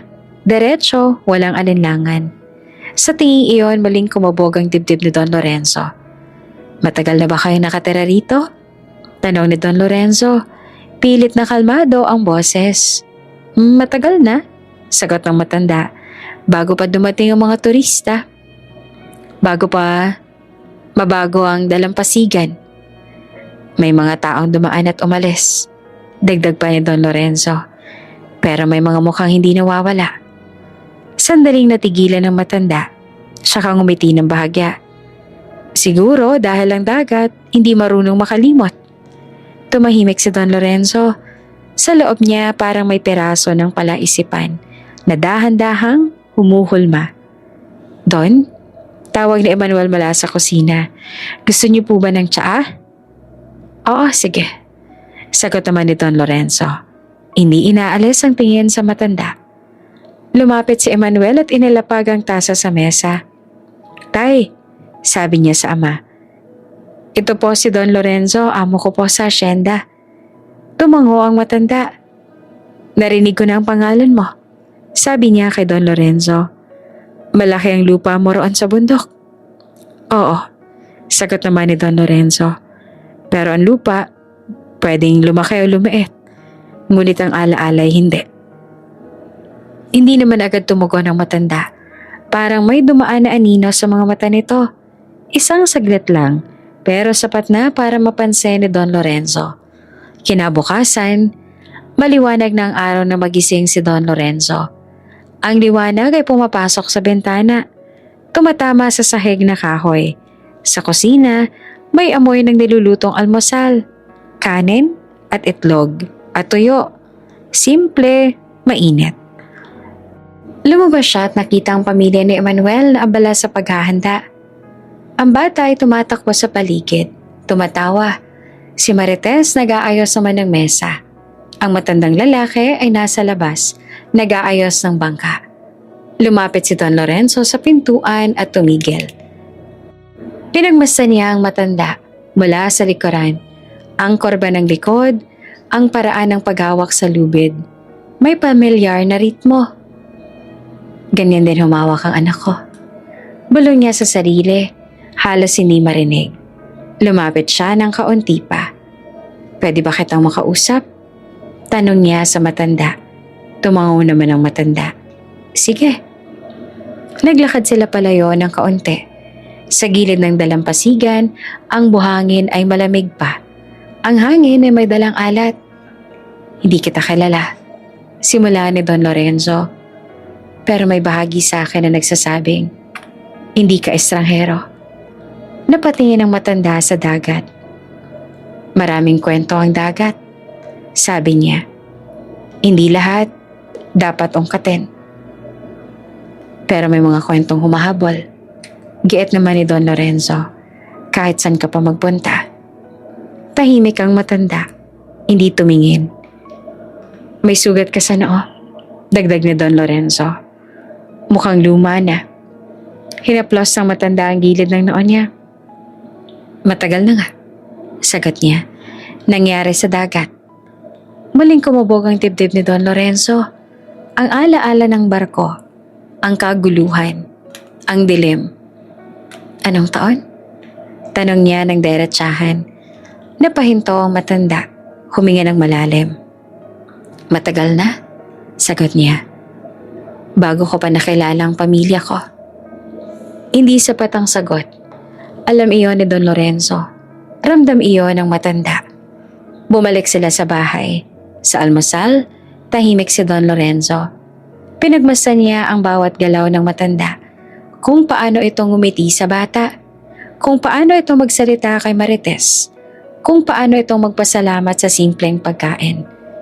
May kabaitan, hindi pilit. May lungkot na hindi pinapakita. Pagkatapos kumain, umupo si Don Lorenzo sa bangko sa labas. Nilapitan siya ni Emmanuel. Don, sabi ng binata. Okay lang po ba kayo? Tumango naman si Don Lorenzo. May tanong lang ako, sabi niya. Anong pangalan ng tatay mo? Natigilan si Emmanuel tsaka sumagot. Matias po, yun pong naalala ko tungkol sa kanyang buhay. Parang huminto ang mundo. Nanlaki ang mga mata ni Don Lorenzo. Ang hangin ay biglang bumigat. Ang tunog ng alon ay parang lumayo. Matias, ulit niya na halos pabulong. Opo, sagot ni Emmanuel, naguguluhan. Bakit po? Hindi naman agad nakasagot si Don Lorenzo. Tumingin siya sa direksyon ng dagat. Tsaka sa bahay. Tsaka sa matandang lalaki na abala sa bangka. Lahat ay biglang nagdugtong-dugtong. Ang mukha, ang sugat, ang lugar, ang pangalan. Sigurado na siya. Kahit tumanda at nagbago, kahit pinilit ang panahon na pagtakpan ng katotohanan, kilala niya ang lalaking iyon. At sa sandaling iyon, alam ni Lorenzo na ang susunod na mga oras ay hindi na magiging payapa. May katotohanang naghihintay na humiwalay sa katahimikan. Isang katotohanang kayang baguhin ang lahat. Parang huminto ang mundo nang marinig ni Don Lorenzo ang pangalan na yon. Matias. Hindi niya alam kung ilang beses niya nang binigkas ang pangalan yon sa isip niya sa loob ng 25 taon. Sa panalangin, sa galit, sa panghihinayang, sa mga gabing mag-isa siyang umiiyak sa mansyon. Pero ngayon, narinig ito ang binigkas ng ibang tao. Natural, walang bigat, walang takot. Parang pangalan lang. Para kay Don Lorenzo iyon ang buong buhay niya. Hindi siya agad tumayo. Hindi siya agad kumilos. Nakaupo lang siya sa bangko. Nakatitig sa malayo. Habang ang dibdib niya ay parang pinipiga. Sa di kalayuan nakita niya ang matandang lalaki. Abala pa rin sa bangka. Walang kamalay-malay sa unos. Na bumubuo sa likod niya. Don, maingat na tawag ni Emmanuel. May problema po ba? Dahan-dahan tumayo si Don Lorenzo. Ramdam niyang nanginginig ang mga tuhod niya. Hindi dahil sa edad, kundi dahil sa takot. Takot na baka mali siya. Takot na baka umaasa na naman siya sa wala. Pero mas malakas ang isang bagay kesa sa takot. Pag-asa. Lumakad siya papalapit sa matandang lalaki. Bawat hakbang ay parang may bigat na taon na kasama. Huminto siya sa likuran nito. Matias, mahina niyang tawag. Tumigil naman sa paggalaw ang matanda. Hindi agad lumingon. Matias, ulit pa ni Don Lorenzo. Mas malinaw na ngayon. Dahan-dahang humarap ang matanda. Nagtagpo ang mga mata nila. Ang mga matang parehong nakakita ng dagat sa magkaibang paraan. Sa sandaling iyon, wala nang nakaraan o kasalukuyan. May dalawang taong parehong may sugat. Hindi na napigilan ni Don Lorenzo ang sarili. Mahigpit niyang niyakap ang matanda. Isang yakap na puno ng panginginig, ng luha, ng panahong nawala. Isang yakap na parang kung bibitaw siya, mawawala na naman ang lahat. Matias, anak ko, umiiyak niyang sabi. Anak ko, nanigas ang katawan ng matanda. Hindi niya agad ibinalik ang yakap. Nakatingin lang siya sa malayo. Naguguluhan at parang may bumabangga sa isip niya na hindi niya maunawaan. Don, sandali lang. Sabi niya at pilit na kumakawala. Hindi ko po kayo. Pero hindi bumitaw si Don Lorenzo. Pasensya na. Paulit-ulit niyang sabi. Parang sarang plaka.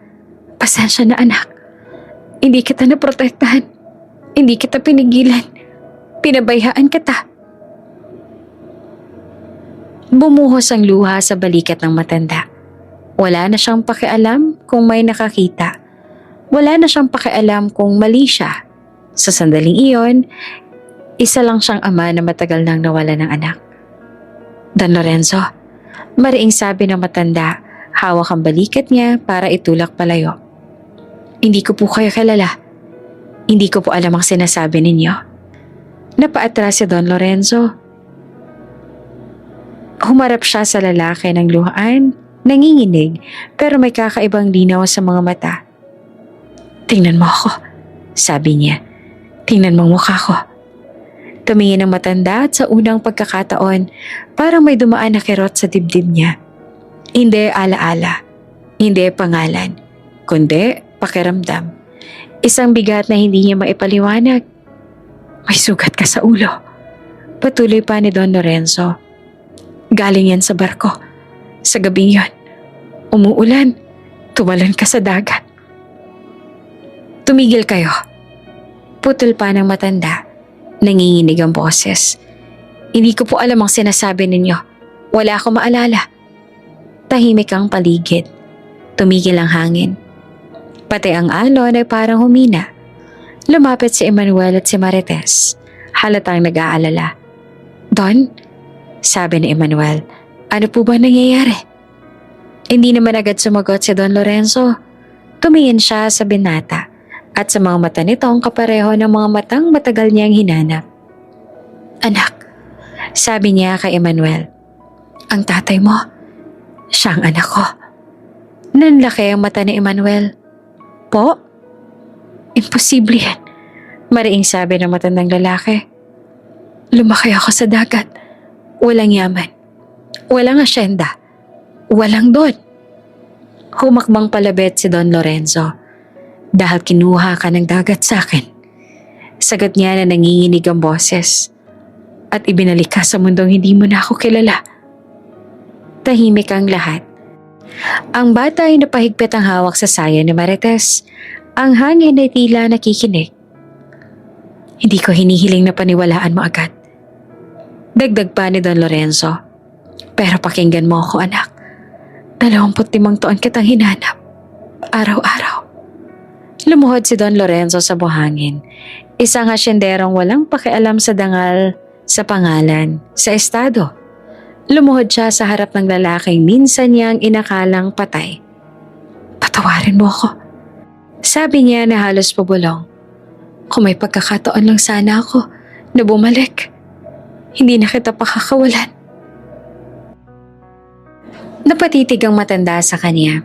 May kirot sa dibdib. May init sa mata. Hindi niya alam kung bakit pero may luhang tumulo. Hindi ko po kayo kilala.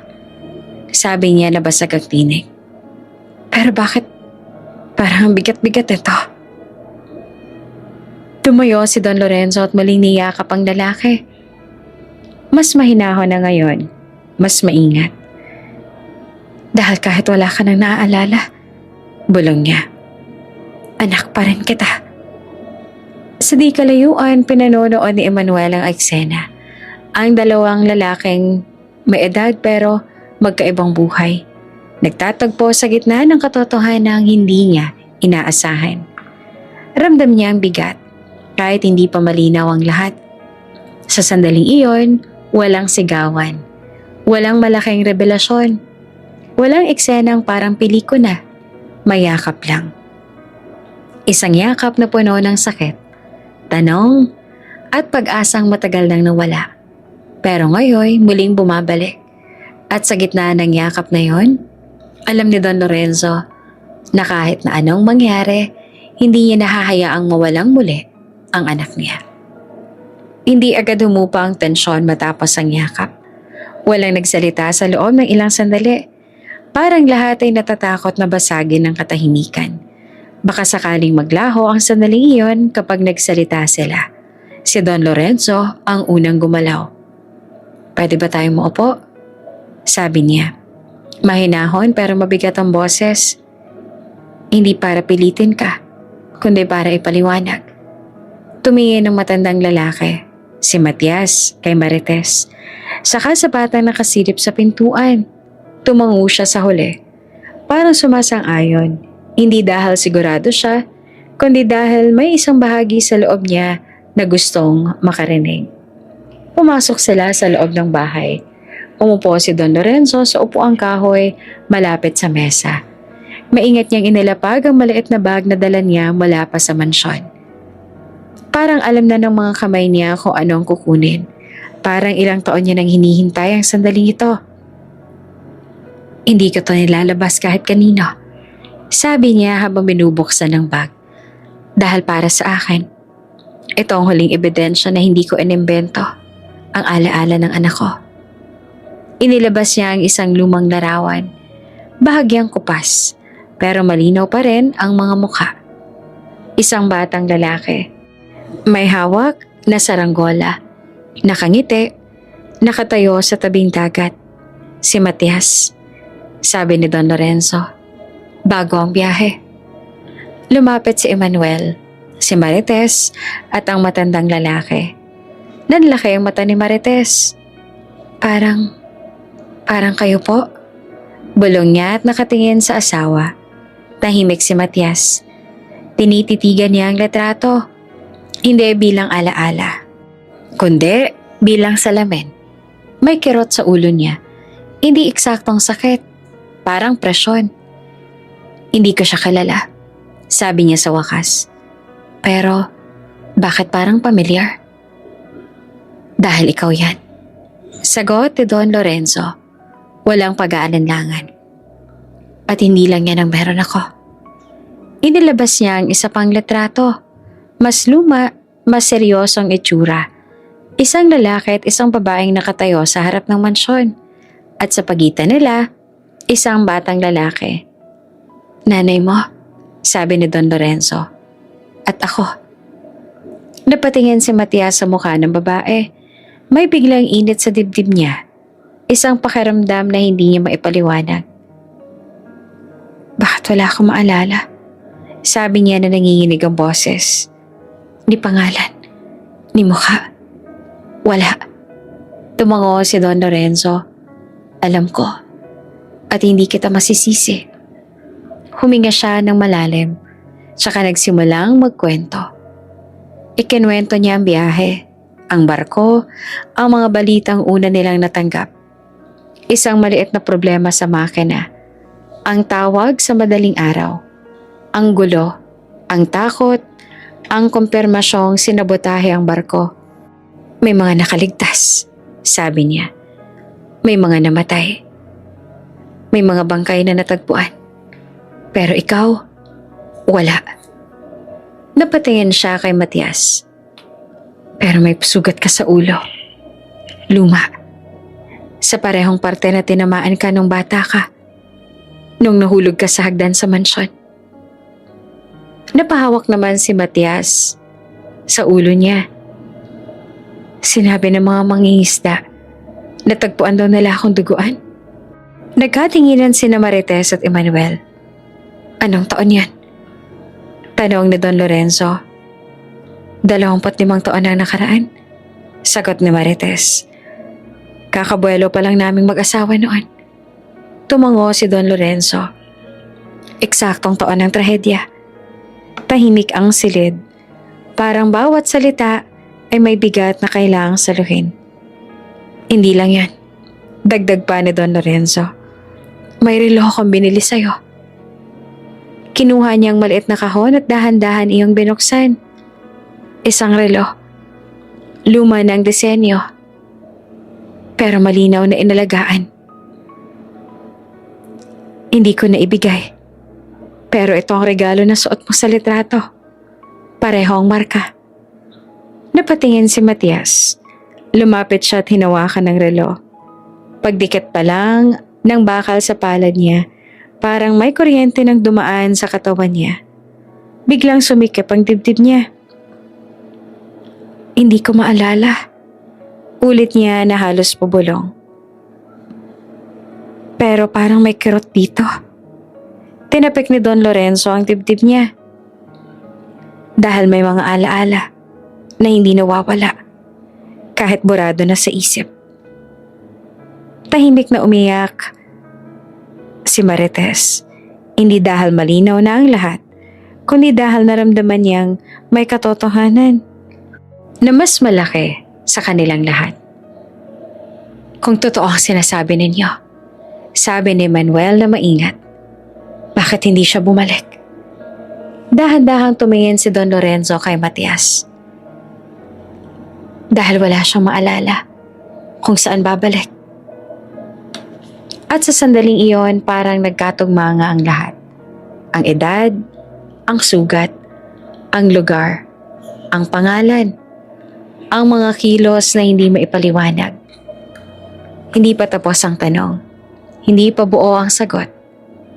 Pero malinaw ang isang bagay. Ang lalaking ito ay hindi basta-basta napadpad sa buhay ni Don Lorenzo.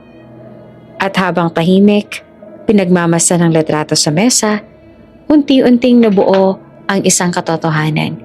Hindi na kayang itanggi ng panahon. Matagal na nakatitig sa Marites sa litrato sa mesa bago siya nagsalita. Hawak niya ang tasa ng kape na matagal nang lumamig. Parang ang lakas ng loob na kailangan niya ay pareho ring napigilan ng oras. May kwento rin kami. Sabi niya rin sa wakas.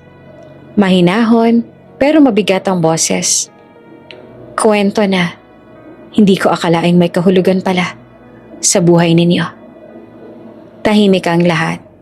Si Don Lorenzo, tuwid na upo. Nakapako ang tingin kay Marites.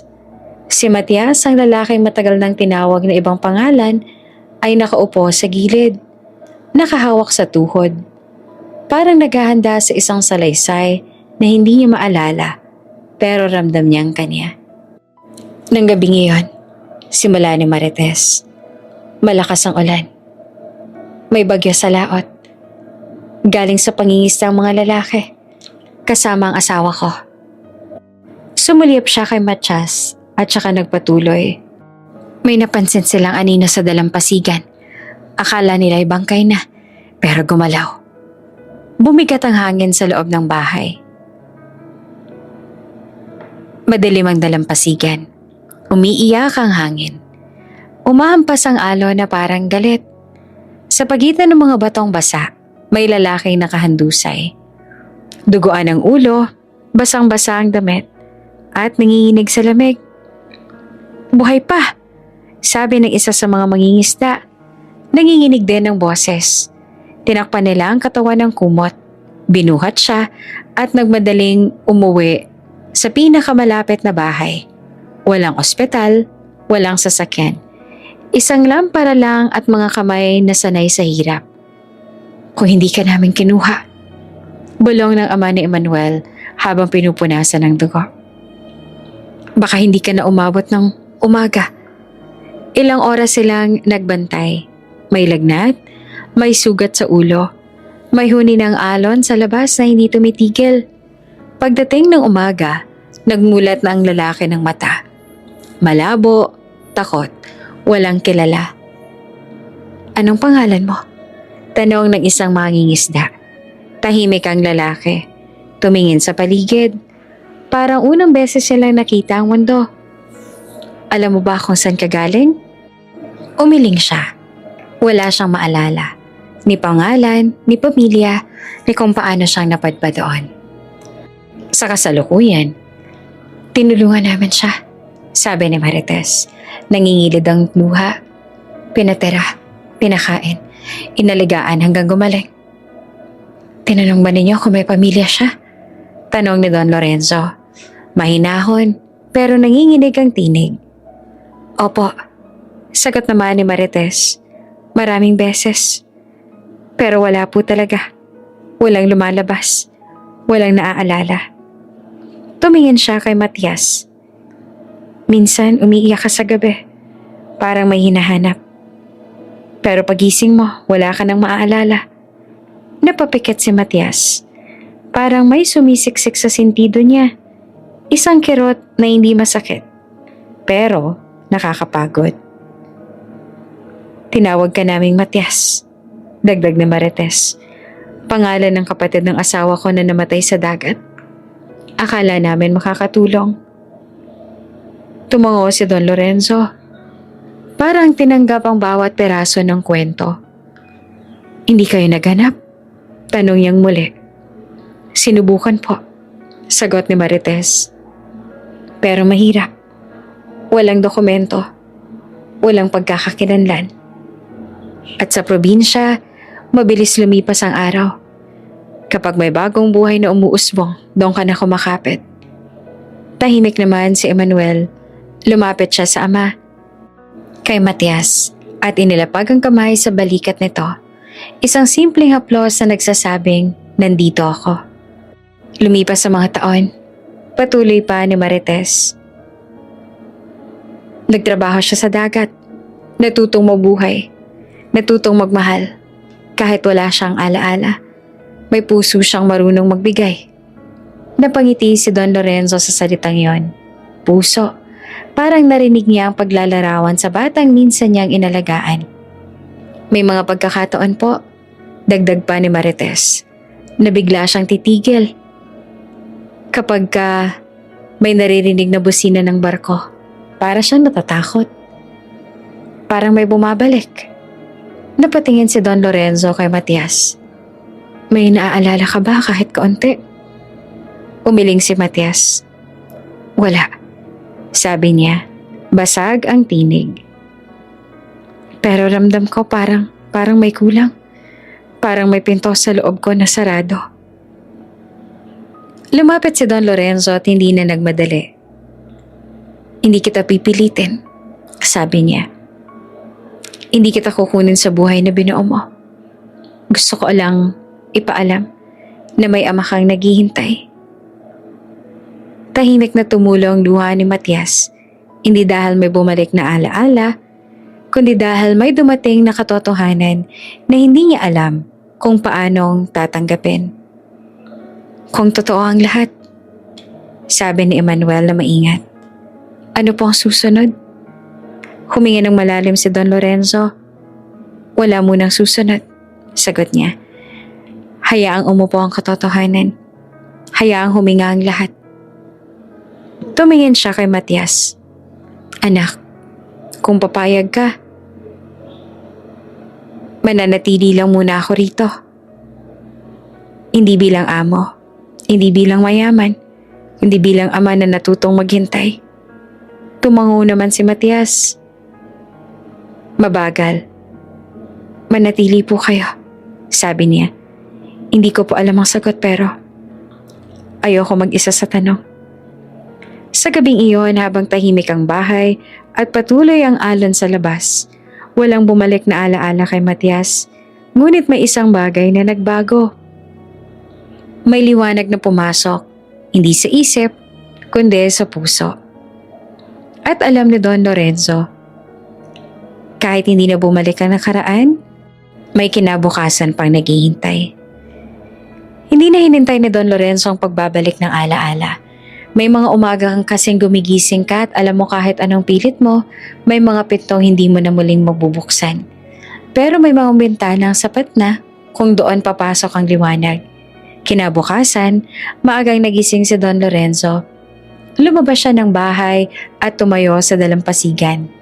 Tahimik ang dagat. Parang humihinga lang. Sa malayo, may mga bangkang papalaot. Sa likuran niya maririnig ang kaluskos ng kusina. May naghahanda ng almusal, may batang tumatawa. Huminga siya ng malalim. Hindi niya hinanap ang mansyon. Hindi niya hinanap ang katahimikang sanay siyang yakapin. Sa unang pagkakataon, matapos ang maraming taon, sapat na sa kanya ang tunog ng umaga na may kasamang buhay. Lumapit si Matias sa tabi niya. Tahimik, hindi nagmamadali.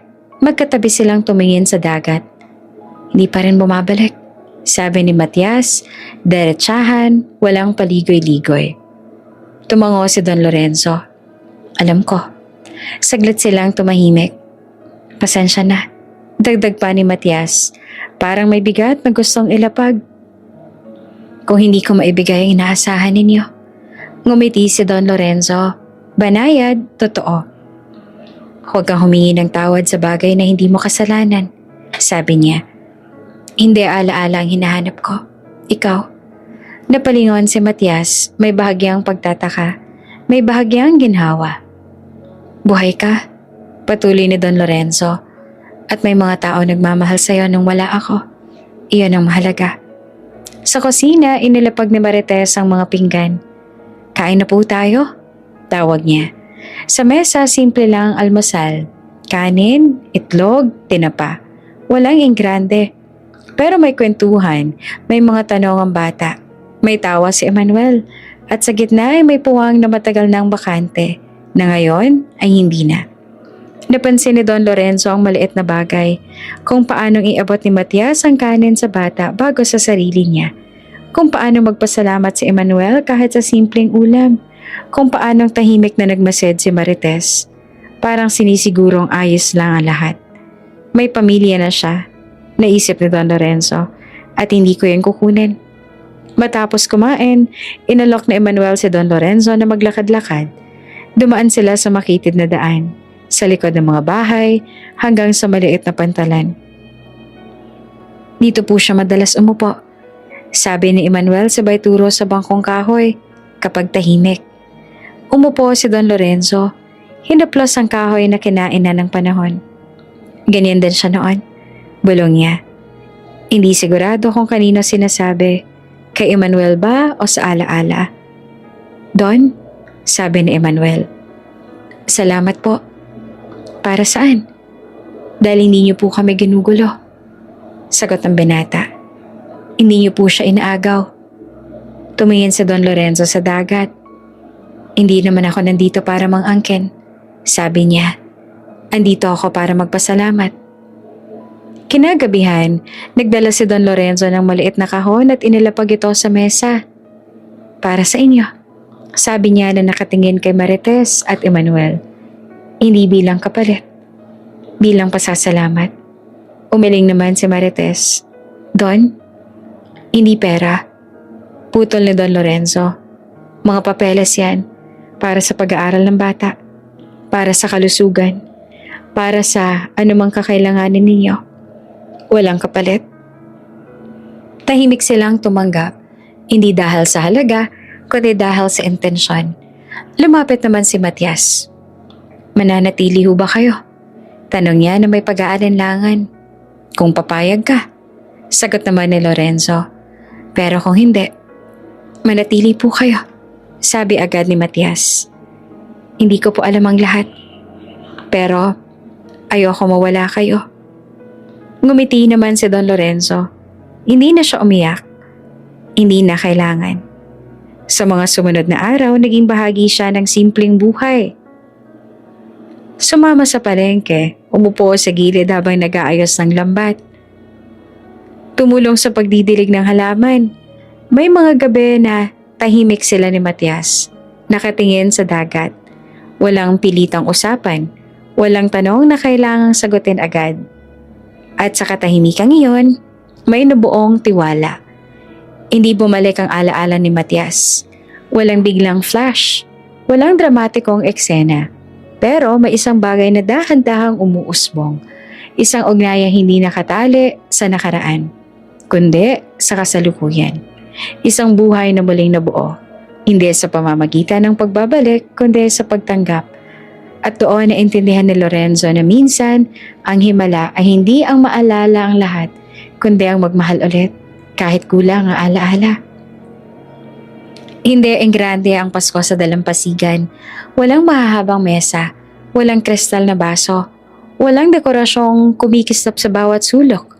Ngunit sa umagang yon, pagising ni Don Lorenzo, alam niyang iba ang pakiramdam. Parang may init na sumalubong sa dibdib niya. bago pa man siya bumangon sa banig. Sa kusina, may amoy ng nilulutong ulam. May mahinang tugtog ng radyo. May mga lumang kantang pamasko na paulit-ulit na naririnig niya noon. Pero ngayon lang muli niyang pinakinggan ng buo. May kaluskos ng pinggan. May boses ng bata. "Lolo!" Sigaw ni Emmanuel na bata. Takbong lumapit sa kanya. Natigilan naman si Don Lorenzo. "Lolo." Hindi siya nagtanong. Hindi niya tinama. Lumuhod lang siya at sinalubong ang bata ng yakap. Mahigpit pero maingat. Parang natatakot na baka magising siya sa panaginip. "Magandang umaga," sabi niya na basag ang boses. "Magandang umaga po," sagot naman ng bata, nakangiti. Sa mesa, abala si Marites at si Emmanuel sa paghahanda. May kaunting handa, pansit, tinapay, kaunting prutas. Sa gilid may maliit na kahong nakabalot sa papel na simpleng-simple. "Para po sa inyo, Don," sabi ni Marites at inabot ang kahon. Binuksan ni Don Lorenzo, isang maliit na parol na yari sa papel at kawayan. May bituin sa gitna. Hindi mamahalin, hindi perpekto. Pero sa sandaling iyon, parang iyon ang pinakamahalagang regalong natanggap niya. "Salamat," sabi niya.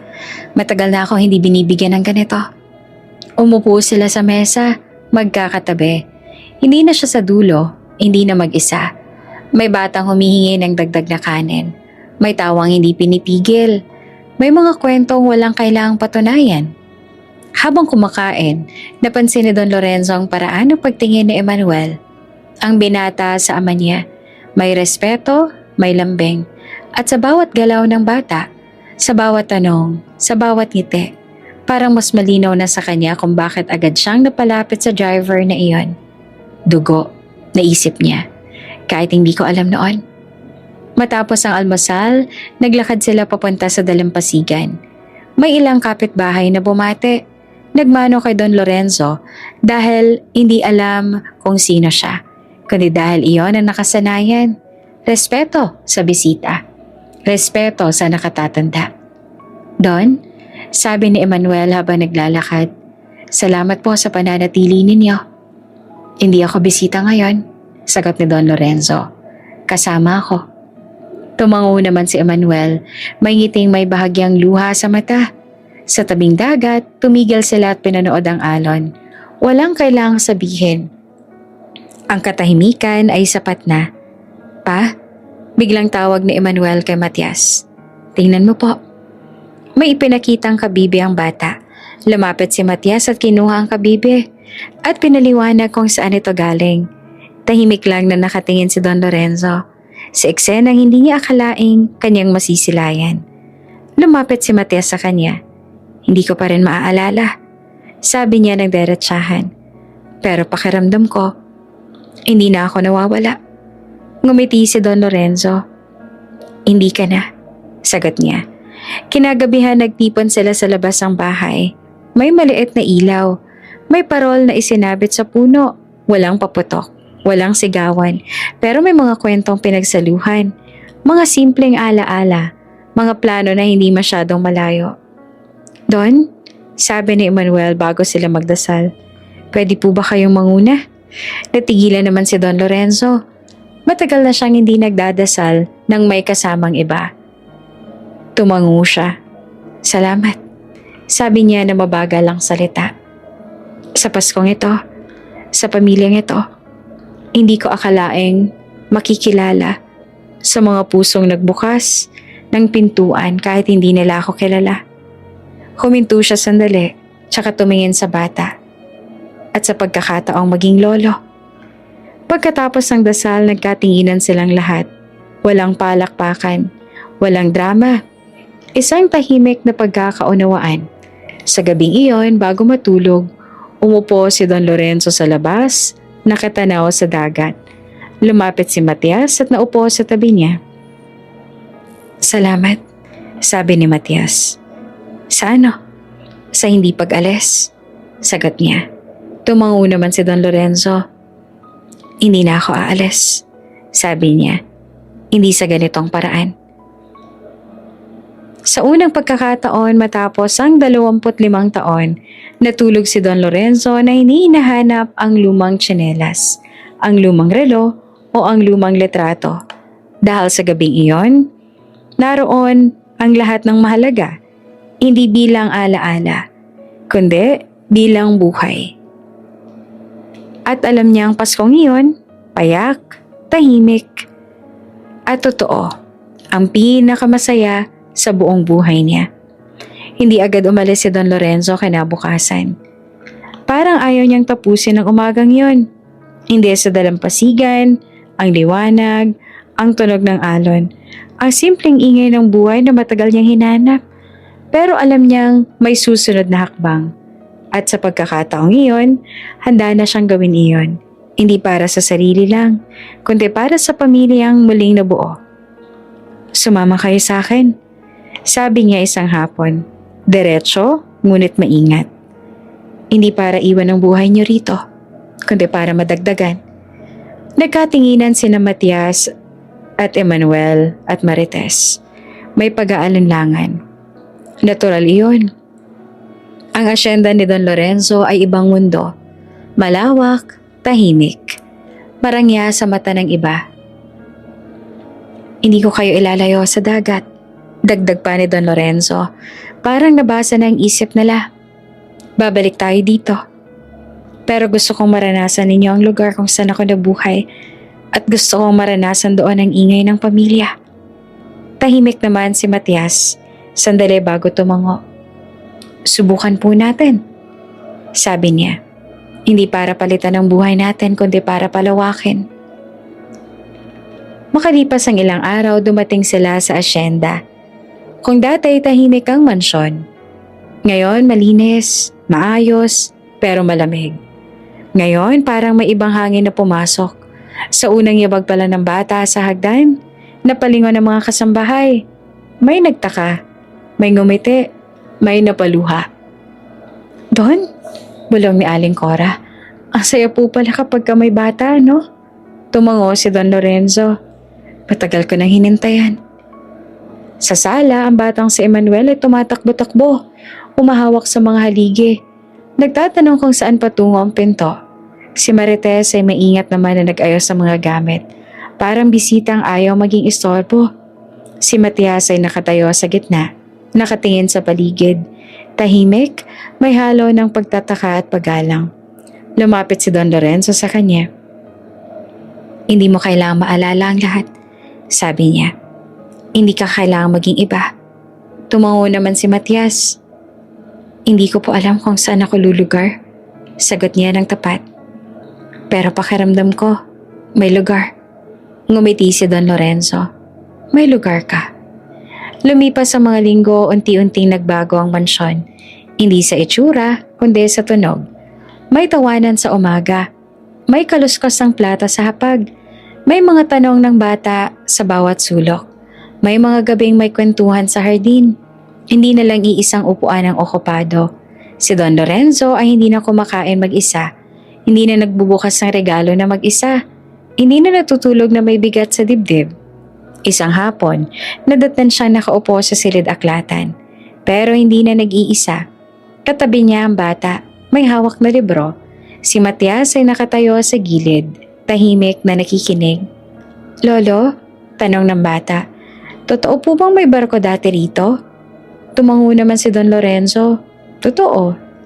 Natakot po ba kayo? Saglit siyang tumahimik. Oo, sagot niya sa huli. Pero hindi lahat ng takot ay para iwasan. Minsan para daanan. Napatingin si Matias sa kanya. May pag-unawa na hindi galing sa alaala, kundi sa puso. Isang gabi muling bumalik si Don Lorenzo sa silid-aklatang mag-isa. Kinuha niya ang lumang photo album, ang kahon ng relo, ang tsinelas, ang mga bagay na minsang naging sandalan niya sa lungkot. Tiningnan niya ang mga ito, tsaka dahan-dahang isinara ang kahon. Hindi niya tinapon, hindi niya tinago. Inilagay niya sa isang estante, hindi sa gitna ng silid, kundi sa tabi. Bahagi ng nakaraan, hindi sa sentro ng kasalukuyan. Lumabas siyang silid at sinara ang ilaw. Sa sala, naroon ang pamilya. Nag-uusap, nagtatawanan. Umupo siya sa gitna nila. Walang seremonya, walang anunsyo. Pa, biglang sabi ni Matias na parang sinubukan ng salita. Salamat. Hindi na umiyak si Don Lorenzo, ngumiti lang siya. Salamat din. Dumating ang isang umaga na hindi niya inaasahan. Habang naglalakad sila ni Matias sa hardin, huminto ito bigla. May naaalala ko, sabi ni Matias ang mabagal, parang takot maputo lang sinasabi. Hindi malinaw. Hindi pangalan. Pero pakiramdam. Kuminto si Don Lorenzo. Ano yan? May batang tumatakbo. May saranggola. May tinig na tumatawag sa akin. Matias? Hindi nagsalita si Don Lorenzo. Hindi niya na tinanong pa. Hindi niya pinilit ang kasunod. Hinawakan lang niya ang balikat ng anak. Sapat na yan, sabi niya.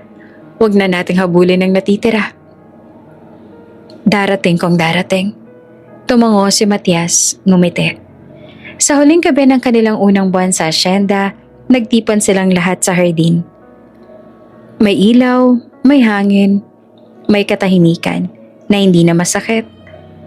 Tumingin si Don Lorenzo sa paligid. Sa mansyon, minsan naging simbolo ng lungkot. Ngayoy tahanan na. Sa buhay na minsang akala niya ay tapos na. Ngayoy may bago ng simula. 25 taon. Sabi niya na parang kausap ang sarili. Akala ko iyon ang katapusan. Lumapit si Emmanuel at inilapag ang kamay sa kanya. Simula pa lang po. Tumango si Don Lorenzo at sa sandaling yon, alam niya ang himala ay hindi laging dumarating ng maingay. Minsan dumarating ito ng tahimik. Saan yon ng isang driver, ng isang yakap, ng isang batang tatawag sa iyo ng lolo. Mula lungkot patungong liwanag. Hindi dahil nabura ang sakit, kundi dahil may nagbigay ng saysay sa pag-asa. Kung bago ka pa lang sa channel na ito, Ate Jane TV, huwag kalimutang pindutin ang notification bell and subscribe button. Sana po hindi naman malaking abala sa inyo ang pagpindot ng subscribe button dahil ang kapalit po nito ay ang pagsuporta para makapag-produce ng mga libreng stories sa mga channels ni Ate Jane. Maraming salamat!